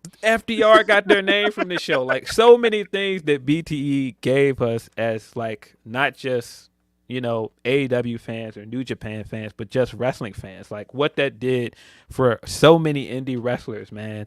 Yeah. It is weird for it to just go away just quietly like this. It's thinking of like the role that we got to see, that side of Brody Lee before, the stuff he was doing with the Dark Order before he passed. Like, man. A whole nother different side that we would have never saw if it wasn't for because all of that stuff wasn't on TV. Like Brody doing the paper stuff and like. Like all of that stuff, the funny Sue is Trent's mom, all that stuff. The Dark Order stuff that worked, that stuff came from BTE. I mean, the Anna thing, Anna, like all of that stuff was actually funny, man. Like, I mean, of course, can't talk about one member of the group when they were doing it, but when they did the boy band stuff, and that's back when Cody was still there. There's so many great things we got from BTE, man. I kind of wish we got like a better announcement for it, and it just feels so weird to be like Buck fans and they bucked this trend against corporations and like big companies for so long, and that's the way the BTE ends with just like this announcement. It just feels weird, man. Like, what are we doing? It's like the BTE was a part of like the revolution. We're changing the world. Them going to WWE, that one show was BTE. There's all these moments kind of connected to the history of AEW, and it feels crazy for it to be like, all right, next, that's it, it's over. Yeah, and just and for us to find out the way we found out, it's just like, what? And hey, maybe this could all be a work, and it's gonna just come back as something else. Maybe they're rebranding it as something other than being the Elite, because they're basically not the Elite anymore. Right. Because, you know, Kenny's doing the Golden Jet stuff, and Bucks are doing what they're doing. I don't know, but it just raises so many questions of where the Bucks are. And I just have so many questions. It almost feels like earlier in the year where people are saying, why won't Drake just do interviews so we can find out where their heads are at? I just feel the same way about the Bucks. Like, Bucks, tell us where you're at. Tell us what is going on, man. Because I just have so many questions, man. Creatively, where are you guys? Like with this and other things backstage, I just kind of want somebody to be the guy that gets the big Young Bucks interview so we can get some answers, man. We need it. There's a lot of questions in the air. Not even like specifically the CM Punk stuff, but like just kind of afterwards, since the fight and shit, it's been like so many moments of what's going on, and it consistently feels like the Young Bucks, it's like, why aren't the Young Bucks in this position? And then we hear these stories and we hear that they don't. It's like some people say they use their executive vice president status, and then people say they don't. It's like, we hear so many different things of like, it doesn't even feel like they're using their power. It feels like they're just, from the outside looking in, it feels like they're just there. They're like, we'll come and we'll do our job. We'll come and we'll do this, but it's not going to be, I don't want to say extra. It just feels like this company's called All Elite Wrestling. You guys aren't just some wrestlers on the fucking roster. Like, we built this thing off of your backs. Like, do Yeah. something, and it feels like they're just there, and that seems crazy because we're here for them. Yeah, and I mean that's kind of what I was getting at when we started this, and I said this doesn't feel like it's done for the Young Bucks, but I expected because now it just feels like they're just kind of going with the flow, and I'm Yeah. just like, all right, but going into this, I felt like you guys were gonna be a bigger part, at least creatively and other things with the way this company moves, and that's not to say I want them to have their fingerprints on everything, but Right. specifically Like, in the even if tag you're not division. even being creative, just be in matches, dude. You don't even have to be in creative. Just be on fucking TV. Yeah, like specifically with like the tag division and like with their characters, like it just feels like it's so like I don't know, man. Like I'm just lost on what it is that, we're supposed to be excited about for the Young Bucks moving forward. Like again, like if it's just them being heels, like I'm here for that. But like, man, when you tell me as a fan that goes to live events, man, I was waiting to go and be in the Chicago crowd and them to go out there and ham it up and get booed. And that's not for me to say that I want to go out there and boo them because I hate them. No, it's the opposite. It's because I know who they are and I know what they do character wise, and they would have had a blast in front of that crowd. The old Bucks would have loved it. They would have hammed it up and got booed. And so I'm just like, where were they? Like I just don't really get that. Yeah, it's just a confusing place for them to exist in because it's like it's so even like the match at Full Gear showed it's like when you just ring the bell though they're still those guys. So like Yes. I think that's what makes me even more upset about. It's like it's not like they've lost a step. It's not like anything has changed for them in ring. They're still as great as they've ever been, but they're just not doing that part. Yeah, I don't know, man. And hey, man, this could all be a part of this big It'll elaborate be a work big work with them turning heel. But man, Mhm. like I said, I just have so many questions, and the BTE announcement just adds to what I've been thinking for months. Like, what is going on with Like the it doesn't elite, it man? doesn't feel like a heel move. It feels like I feel more sad than I am mad. It's not like I'm like those Bucks they really screwed me. It's like no, oh man, BT is gonna be over. I mean, like even if you follow their trajectory throughout the year, right? They got back with Kenny. They had the trio stuff. Came back after the Punk stuff. Had the big trios match with Death Triangle. Had the best of 7 stuff. All that stuff was heat. Great. Then we move on from that, and all right, cool. Doesn't feel like it feels like again that was just stuff that I'm just like, what came was and the went. rest of it? I can't even It's think of what they it did. just feel like it came and went, and then you reunited the elite. You build up this long story of them getting back together with Hangman, and now you're already splitting up again. It's like, Oh, they did tell that story. Why did they tell that story? yeah, you told this long term story of them getting all 4 guys back together for Blood and Guts, and now they're splitting up again. It's over again. And it's just kind of like, okay, I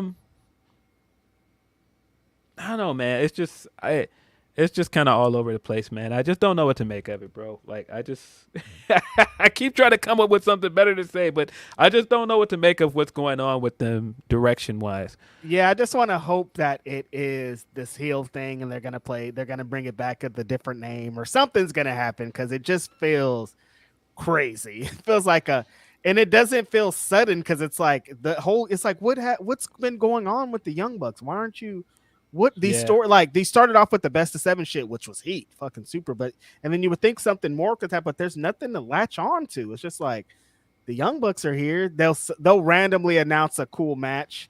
Like if I look up through their year list right now, I'm sure there's like, oh yeah, I remember this was heat, but it's nothing like Yeah. what we think that the Young Bucks were gonna be for this. They had some great matches this year. But yeah, it just feels like, man, what I've been expecting, like even if you just look at the 4 of those guys getting back together, what I immediately thought, like, I was like, all right, then it's 4 of them. It's 4 Bullet Club Gold guys.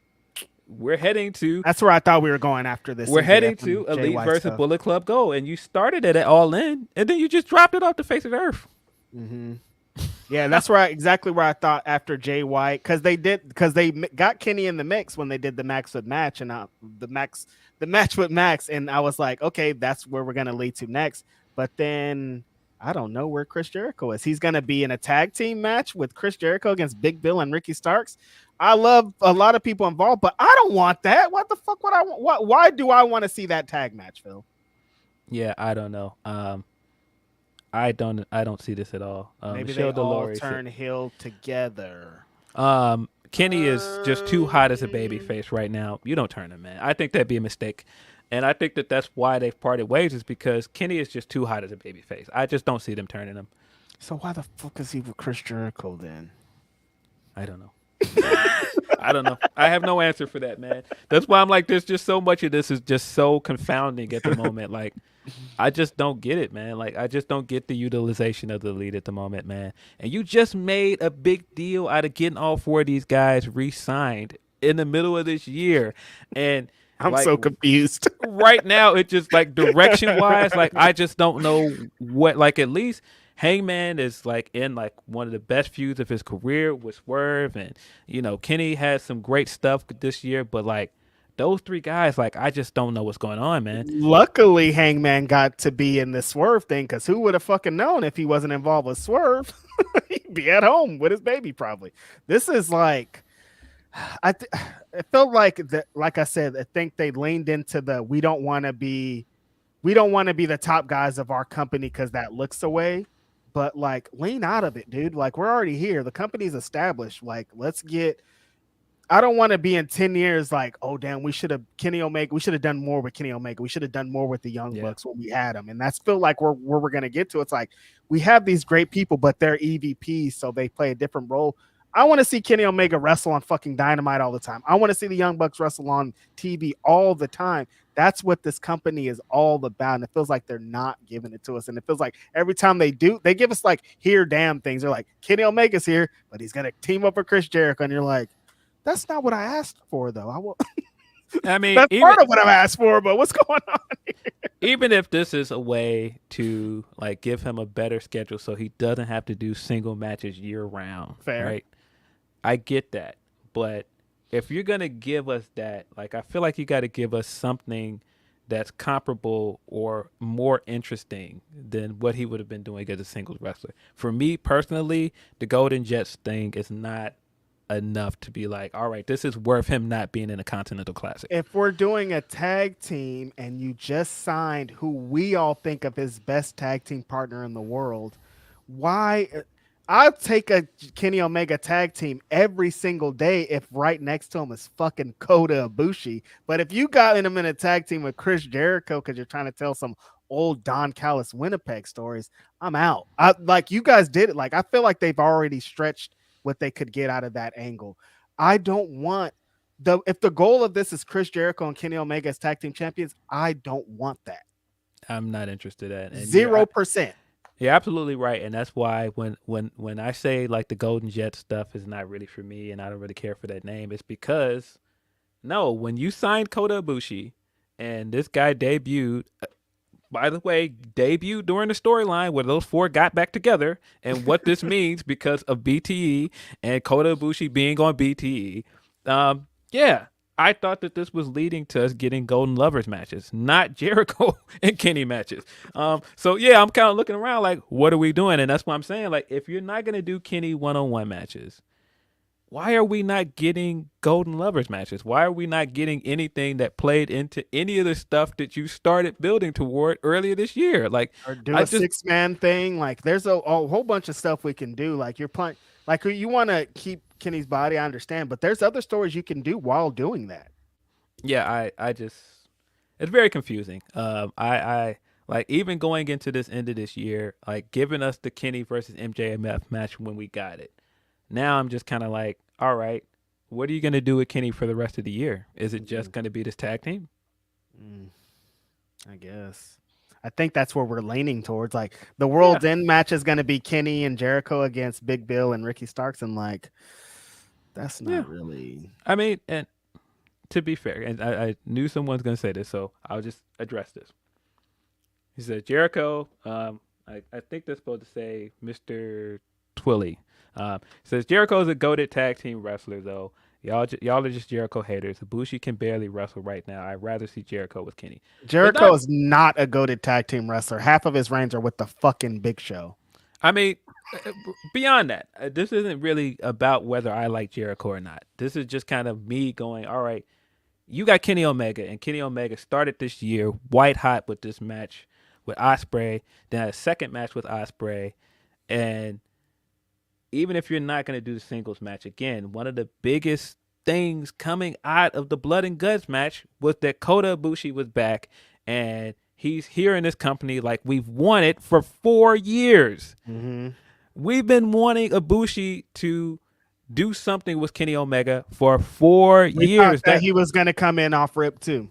Yeah, that was the big to do with Kenny leaving New Japan, is that he was leaving Kota Ibushi in Japan. So yeah, whether I like Jericho more or whether I like Kota Ibushi more isn't really the point. It's after 4 years and bringing Kota Ibushi here, this isn't really giving me what I thought we were gonna get when Ibushi finally showed up. That's what it means. It's just I'm disappointed with the direction moving forward. It really doesn't have anything to do with whether I like Jericho or not. Yeah, I don't think it really has anything to do with Jericho. It's just that I'm just kind of confused about you building up anticipation for something and not really delivering on it. I'm just like, you got a fucking wrestler in their prime, one of the greatest wrestlers of all time, and why aren't we seeing that? That's all I'm saying. Yeah, and it could be even. I probably would still feel the same way if they were putting him in a bunch of matches with Ibushi. I know they would all hit, but I'm like, dude, you got Kenny fucking Mega, who many consider to have the greatest wrestling match of all time. 3 of them, 10 of them, 15 of them. So many. You got him. He has 2 working legs, 2 working arms, 2 working everything. Why aren't we seeing him in the main event of these matches? I want to see him against everybody. It's nothing even against Jericho. I understand if we're doing the body thing, but fuck that, dude. This is Dynamite. This is right now. This is the time. He's in his prime, dude. Why ain't I seeing this? That's what I'm saying.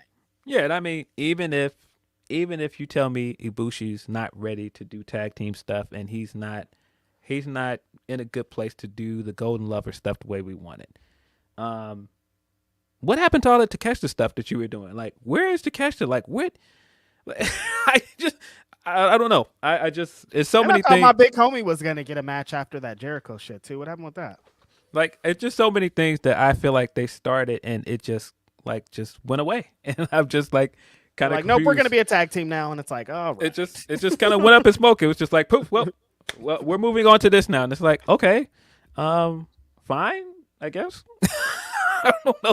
I don't know, man. So I guess to cap off us all, just kind of going in circles in this conversation about the Bucks, I just want these guys to be present on Dynamite and do cool things again. I just want them to do what they all made us fans doing, and that's just having great tag team wrestling and just being annoying heel characters, man. Like, they're making it too complicated, Phil. It's like, it's right there, and y'all are just doing too much. Just do it. It's there. You guys have presented it to us. Why are you making it so complicated?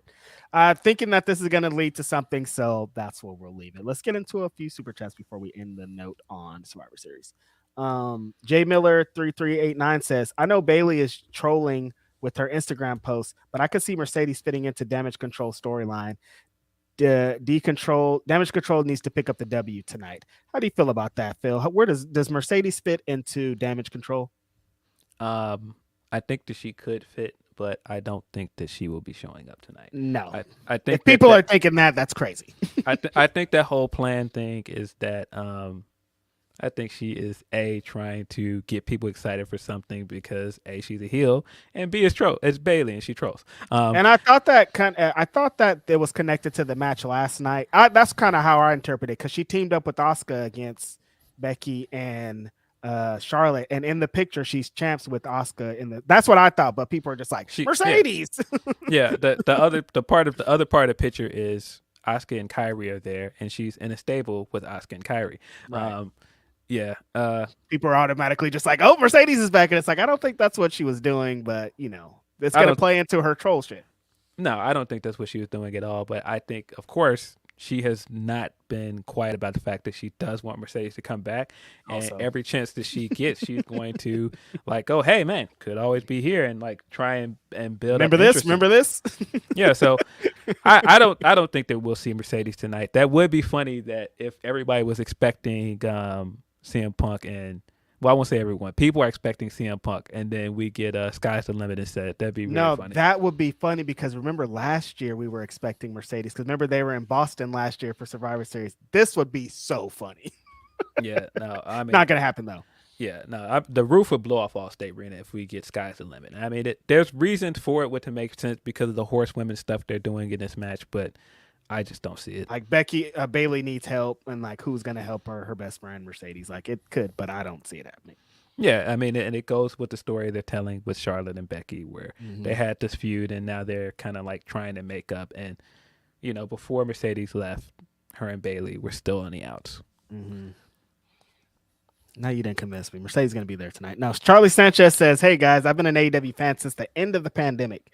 Feels nostalgic of the late 20, early 22. Is it me or have storylines not fleshed out better since? It's giving me late 2010 WWE vibes. I do feel like there's been quite a few things that have been a bit slapdash where it just feels like something just happens and then it's never followed up on. I mean, we just talked about that with this stuff, so. Yeah, I feel like there's a few things that have happened that way, but I mean, trying to be optimistic. There are some things that have been handled very well and have been executed well. Some things I think are either injuries or, whatever other backstage drama that we don't even know about. There's enough variety that like stuff like I'm never like down like, oh, that's the end of it. Like even after the match, I'm like, well, we did also just see a great swerve match, so who cares? I always feels like that. It's like if there's one thing that people hate, it's still off the backs of like sometimes we'll get 3 great things on Dynamite, but that one thing that people hate overshines the 3 things. Like it's always a counteract. It's never just like 10 terrible things. It's like 1 terrible thing and then 9 great things, but people take the 1 terrible thing and think that's the end of the company. Yeah, I will say that this is the most I've ever seen AEW fans down on the product. Like not like people that were never gonna like it to begin with, that were like WWE fans anyway. This is the most I've seen like people that were like day one AEW fans that are down on the product. I agree. What I just said is specifically for me, it's going to take a lot harder for me to get here. But yeah, I've seen a lot of people that were like, this is my favorite company. I came back to wrestling for this, being down on what's going on. Yeah. Will Chisholm says, I mean, Rick Ross can redo the line when admitted that he did something wild with the woman's thing. Even back then, like that, we're going to act like we didn't hear that in the club. That's way different than the J. Cole line. So yeah, way different, especially with the current climate of people getting sued for sexual harassment and assault.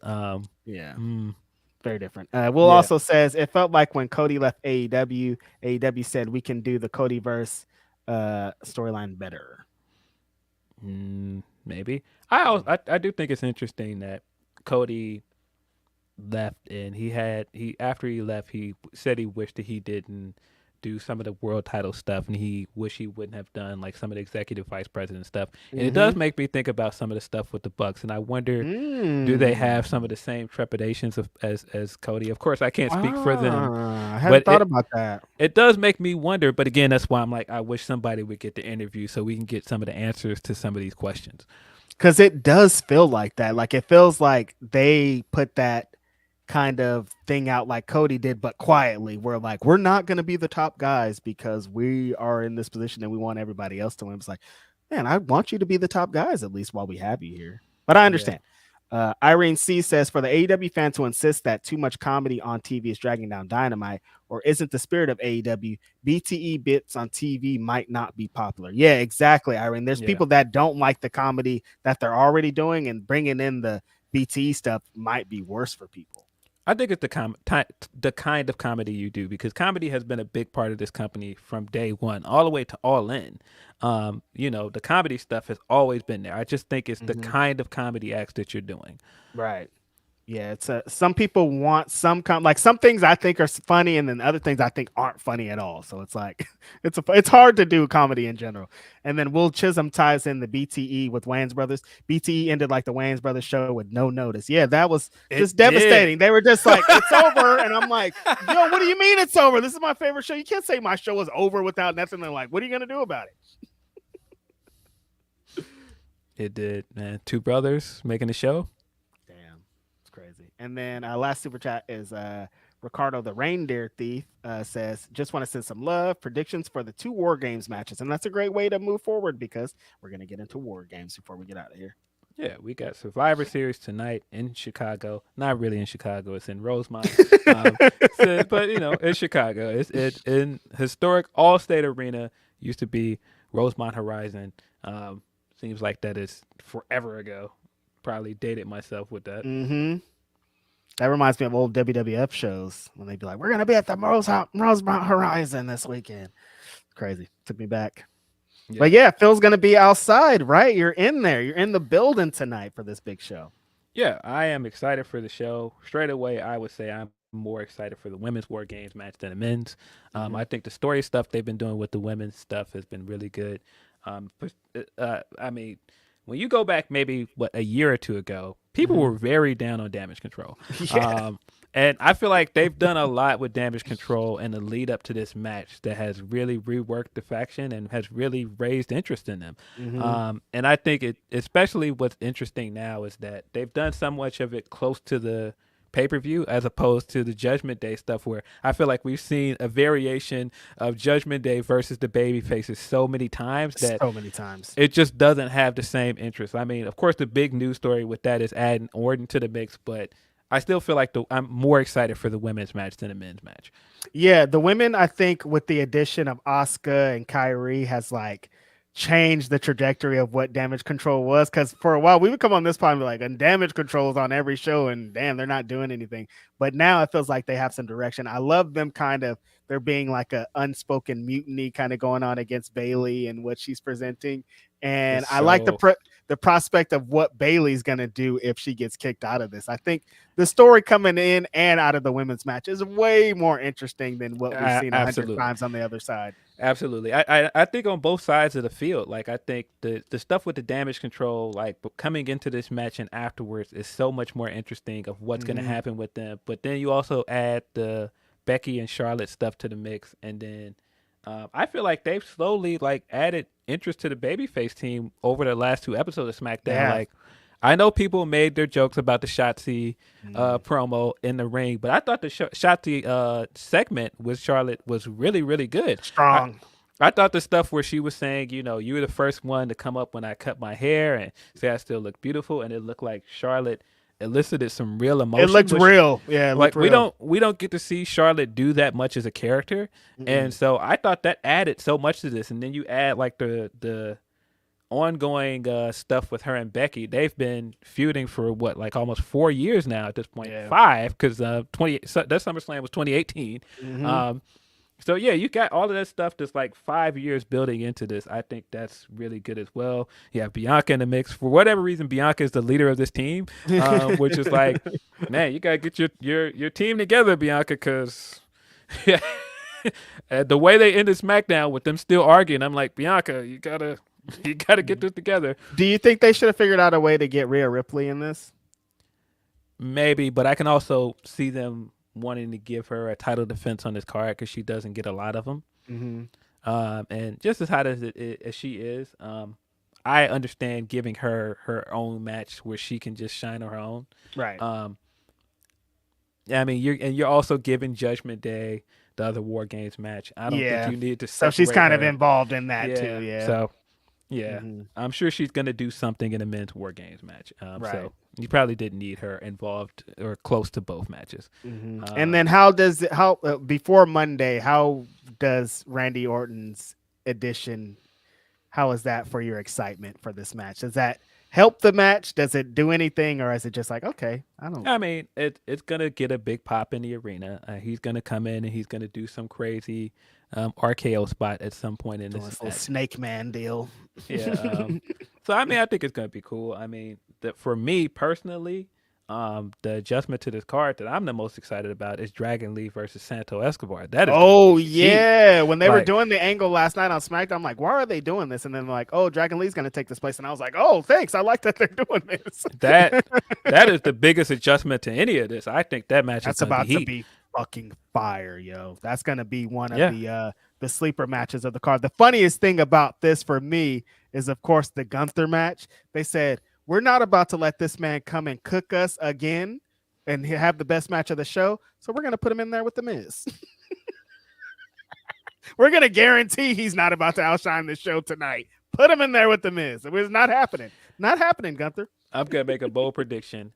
We're gonna come in here next week and record this podcast, and I bet you're gonna have great things to say about this match. I bet you that match is gonna be good. I bet It's you it's gonna be really good. Gunther. No shit. Yeah, that's gonna be the funny thing out of it though, because people are gonna come online tomorrow and be like, "I told you, The Miz." No, you didn't tell me. It's fucking Gunther. I could go in there and have a 5-star classic. It's like when I'm like, "Hey, what's somebody's best match?" and they go, "Against Bryan Danielson." I'm like, "You can't count that. That's easy. I could go and have a 5-star classic with Bryan Danielson. I want you to go in there and be like, oh, he had a match with the fucking Brooklyn Brawler and had a 5-star match.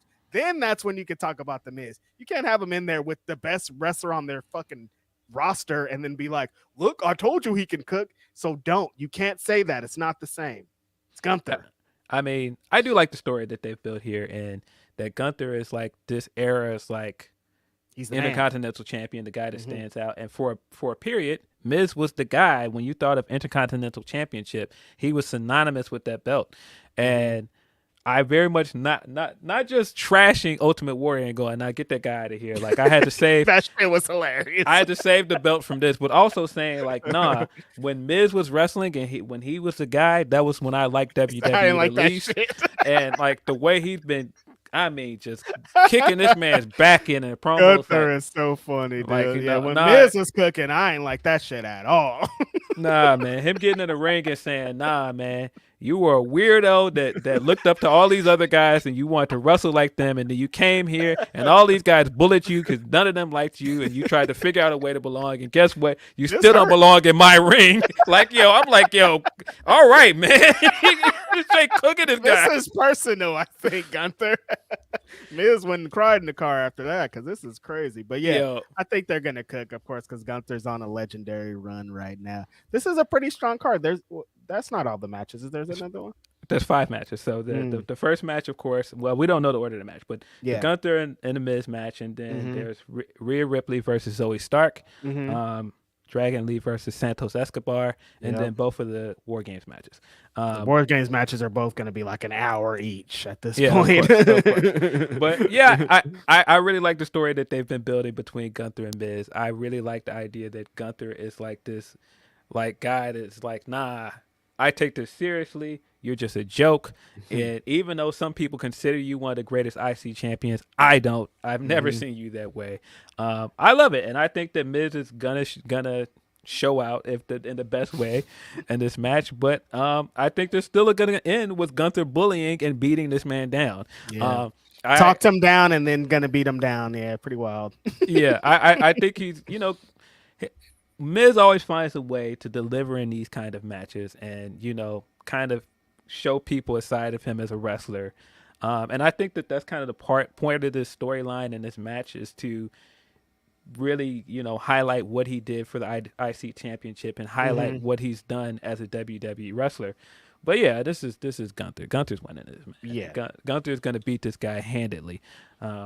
I would be very, very surprised if Miz wins this match. He might. What if he this is the way to get the belt off Gunther? Story-wise, it would make sense, but I, A, have no interest in babyface Miz. No. And then, B, I just still think that Chad Gable should be the guy that beats Gunther. Yeah, I was going to say also, I don't think Miz as the Intercontinental Champion is not the move also. Not at this stage. No, I don't see that. But very much looking forward to that match. Like I said, very much looking forward to Dragon Lee versus Santos Escobar. I thought the stuff they did on SmackDown was good.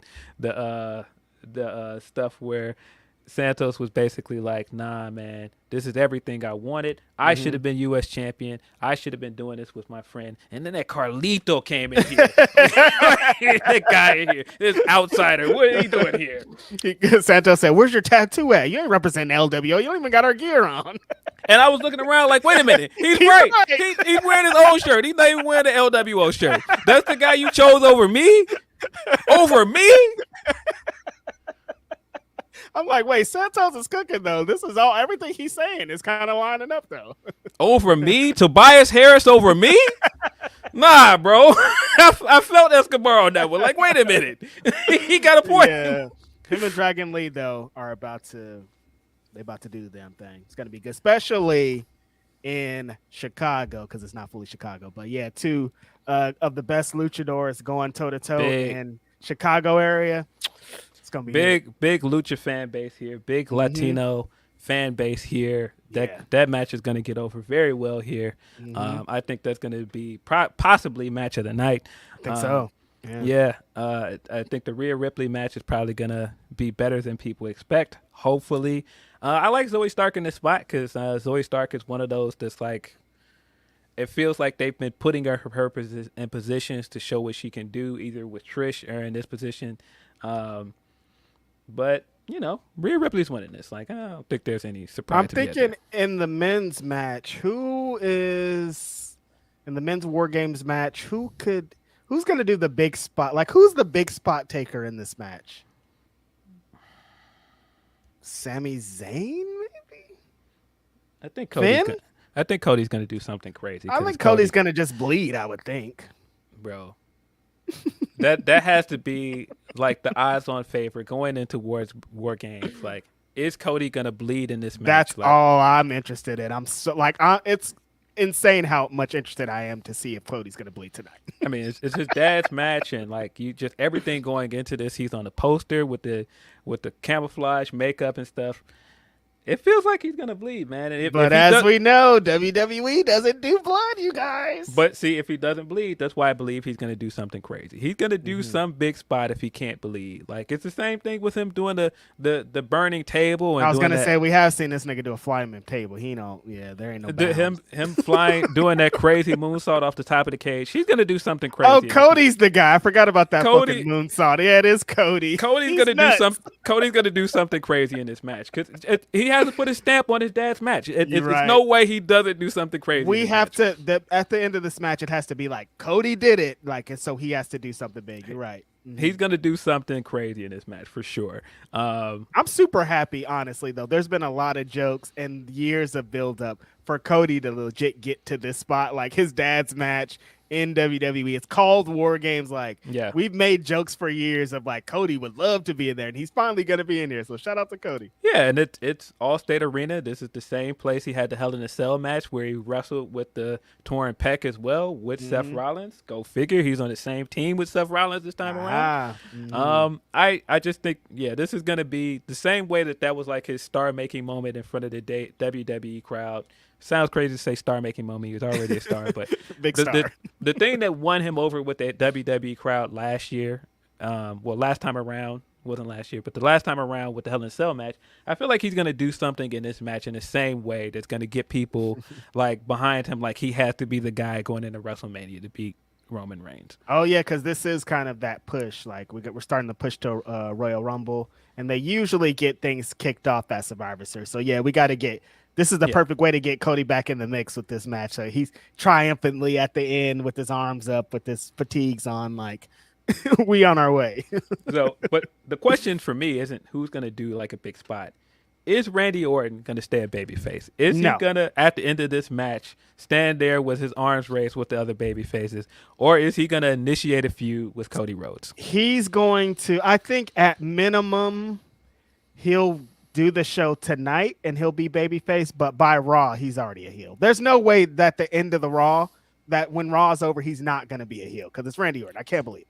I mean, he's going to get a big pop, so I don't think he's going to do like a heel thing tonight because I don't see him getting booed tonight. Right. But I can't see Monday happening and him not being a heel by the end of that. I do feel like we could potentially get Cody versus Randy at Royal Rumble because that sounds like a move.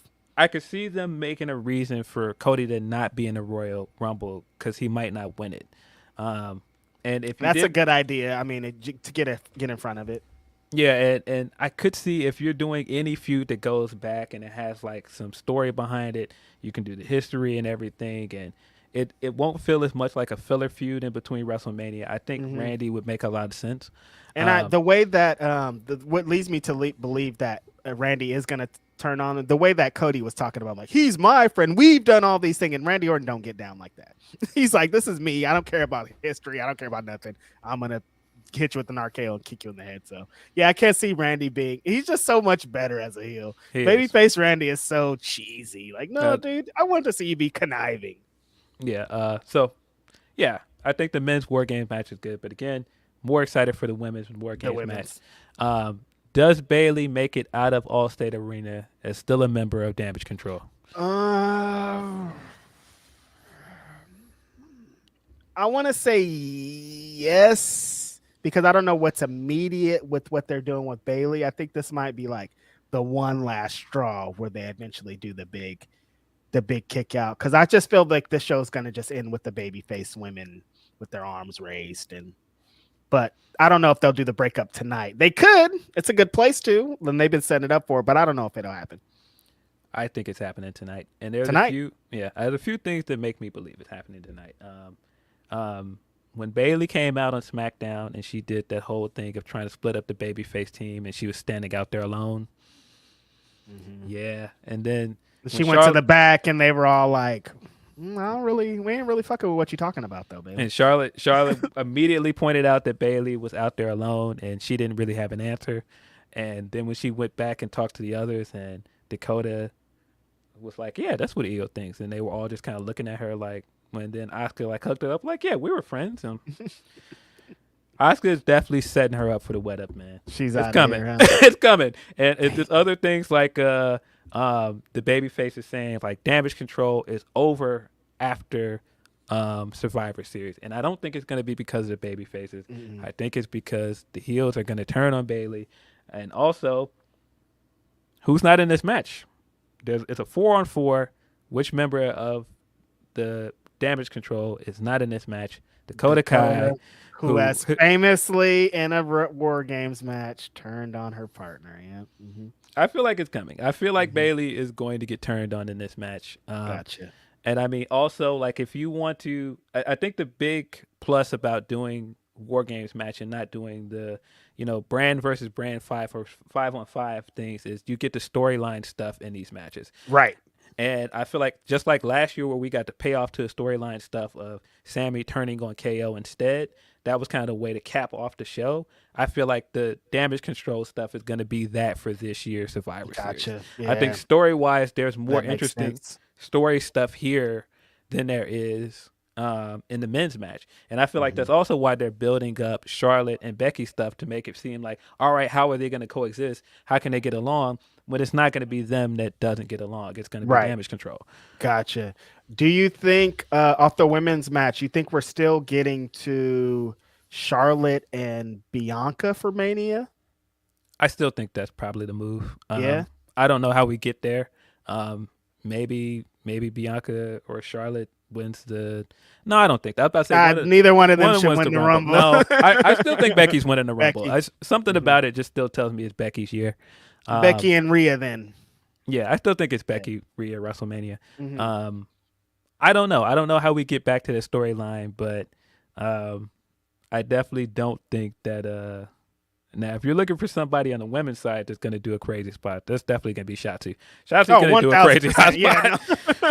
Shotzi be doing crazy shit in regular SmackDown matches. She's 100%. You know she cannot wait to jump off of something into like a pile of chairs or like a bunch of Oakland, California's own, baby. Come on. Shotzi's from the Bay. She's nuts. She's going to do something crazy. And I'm excited about her. I hate that people are trying to, every time Shotzi did something, they try to get on Shotzi's back for something, man.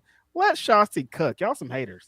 Yeah, we like Shotzi over here. Personally, I'm a Shotzi fan, so I think she's going to do something cool in this match. I feel like that's the main reason she's in this match is to do something crazy.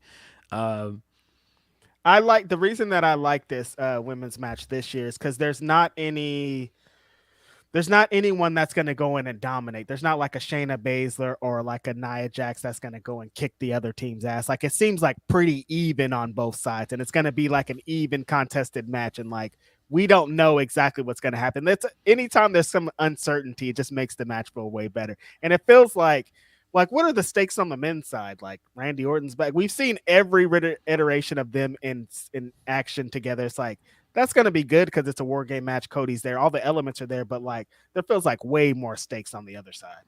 Yeah, I agree. I mean, the other unspoken thing out of the men's match is that Orton is joining the babyface team and Jey Uso is on the babyface side. But when Orton went away, Jey was still a heel. Right. And he don't like that closing shot of Jey looking in the camera like, oh, I don't know if he's going to be feeling me over here, man. And he ain't. It's Randy Orton. He's not. He's probably going to catch an RKO at some point in this match. Definitely. On accident. Yeah, on accident. But then you got Drew on the other side. Drew has history with Orton. He has Drew history Mac. with other people in the match as well.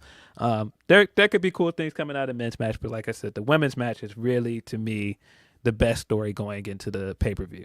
And that's hilarious because you could pull up clips of us, Philip Lindsey and Righteous Stretch, on this show a few weeks ago being like, are they even going to have a women's War Games match? Remember, we were like, how are they going to get here? But they got here. Kudos to them. Yeah, they did a great job of building up the women's stuff in a short amount of time. I think, of course, Kyrie coming back when she did helped a lot. And then just some of the stuff that they were already doing with Damage Control between Bailey and EO helped as well. Added in Asuka, like everything was just like, all right. Yeah.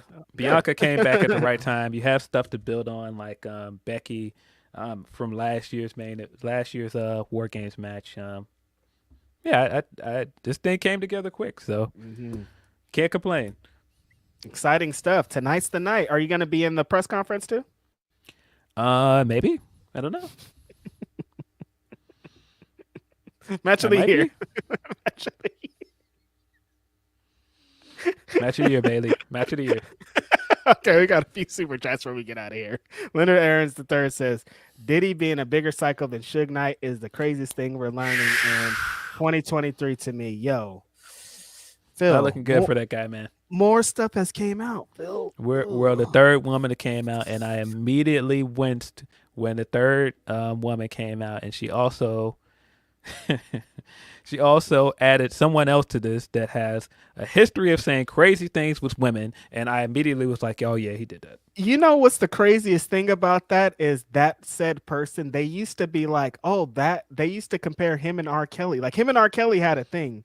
Like it used to be Aaron Hall and R. Kelly because they kind of look the same. They're both R&B singers. And I'm like, yeah, I mean, yeah, of course. Oh, he was wallowing with Aaron Hall. Who's surprised about this? Yeah, so when the second Aaron Hall was brought up, I was like, oh no, Diddy.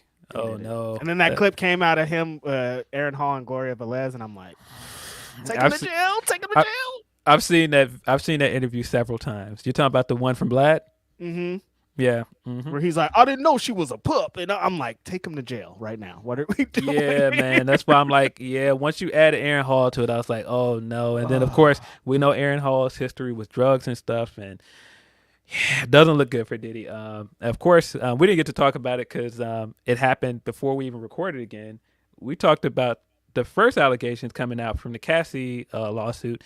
And then he settled that lawsuit before the weekend was over. He settled that lawsuit in like 2 days. The next morning, they were like, oh, the lawsuit's over. I'm like, we just talked about this shit. I'm like, that's how you can't be guilty. He can't be more guiltier than he did that, bro. You cannot be more guilty of settling in like 48 hours. Of course, I don't know anything for sure. I don't know nothing, but that sounds crazy. Like I'm sure you gave up a giant bag. You gave up $1 gazillion in 2 days. Like you did that shit. Yeah, I don't know nothing for sure, but to come out after that and go, man, this doesn't mean that, the defendant was guilty. Like this is an admission of guilt. And I'm like, bro, he settled within 48 hours, bro. He didn't want this going to court at all. He didn't want nothing coming out of this. They're saying that doesn't mean this wasn't means. Come on, dude. Nah, man. That looks real bad for Diddy, bro. It doesn't mean that though. No, he just wanted. Yeah, all right, bro. Come on. It looks real bad for Diddy. And then you add all the other stuff around it, like folks don't want to talk about it. The Joe Budden thing, where Joe was like, I don't want to talk about this. No how, no way. I'm just like, all right, buddy. Mm-hmm. Yeah, it looked bad, man. He's about to have all the dogs at his doorstep. Yeah, Diddy, very nasty. There's that law that passed, so a bunch of other people have been outed for their court cases and stuff. It's looking bad outside. But see, to the point before, the fact that he settled immediately, the woman that accused Jamie Foxx immediately said, I'm fighting this in court and I'm countersuing. Like exactly. Diddy didn't even try to countersue. He was like, I have to pay her whatever she wants. Get her money, get my checkbook out. That's what's exactly. Like there's some other situations like, okay, there's countersuits, there are people going to try to say Diddy was like, give her money and have her stop talking. That sounds wild. Yeah, oof. And then our last super chat of the day, Will Chisholm says, Gunther had a good match with Madcap Moss, trash ass, so it'll be easy for him. This feels like how Triple H feels about wrestling versus how Vince feels about wrestling. Yeah, WWE in the last 6 months has been like, this is a show that Triple H was trying to present the whole time, and not what Vince McMahon wants. Yeah, it definitely feels like ruthless aggression era Yeah. versus the new era under Triple H for sure. Yeah, yeah, man. We got a good pay-per-view tonight, man. We got Damage Control. We got the power. We got the sage. Come with the sage. The sage. Yo, We're not gonna hear that anymore after tonight, Phil. Come on. maybe, man. Come on, man. Come on, Do you light up some sage. We got the power. We got the rage. We got the come on, whatever she said. You think that when they boot out Bailey, that they're gonna continue as Damage Control or be something different? I don't know. Maybe. I feel like there's definitely some plans going on behind Bailey's back, though, man. Every time she walks in the room, it looks like they're talking about it before she comes in. I feel bad for Bailey, man. But I kind of feel bad for Dakota too, because I'm like, you might be next. I think Dakota's in on it. You think so? Yeah. Just the fact that she's been interpreting for EO the whole time. EO has a connection because she wrestled for Stardom, and It's true. I think Dakota's in on it. Good stuff. I'm excited. That's all of our super chats, you guys. Appreciate everybody for everything. I don't know if we have any humpers before we get out of here.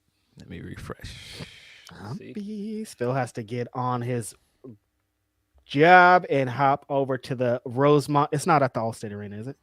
Just Allstate, yeah. It's at the Allstate Arena to see some wrestling. Exciting. He's gonna see. It's gonna be so crazy when CM Punk's out there tonight and you're going crazy, and they shoot over to you in the crowd and you're crying. It's gonna be great.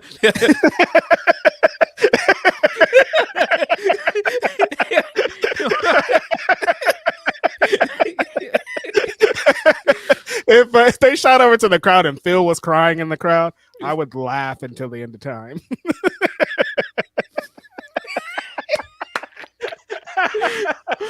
Oh man. Oh, we could only wish, you guys. Yeah, I don't see that happening. Okay. I don't see him coming out, and I definitely don't see them pointing to me in the crowd crying. Like, for all those things to happen would be crazy as hell. Yeah, Punk's here, they shoot in the crowd and Phil's crying. Like, I don't know how we got here, but we're here.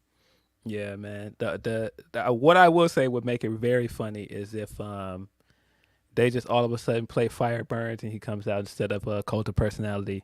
Mm-hmm. I would find that very, very funny. That would be really funny. But those are all our humper chats. We don't have any left. I suppose we don't have any super chats left. No, that's it. We're done here. You know what it is. We appreciate you as always. This has been Phil Lindsey, Righteous Reg. If you do want to grab some merch from our merch store, you can always grab some merch from grapsody.bigcartel.com. Yep. If you want, you can add the promo code to code for it to get a percentage off for Black Friday. Hey. Completely to throw that off there. Promo code is 2code, spelled the same way. But you know what it is. We appreciate you guys as always. This has been Grapsody. I'm Phil Lindsey. It's Righteous Reg. We're out. Peace, peace.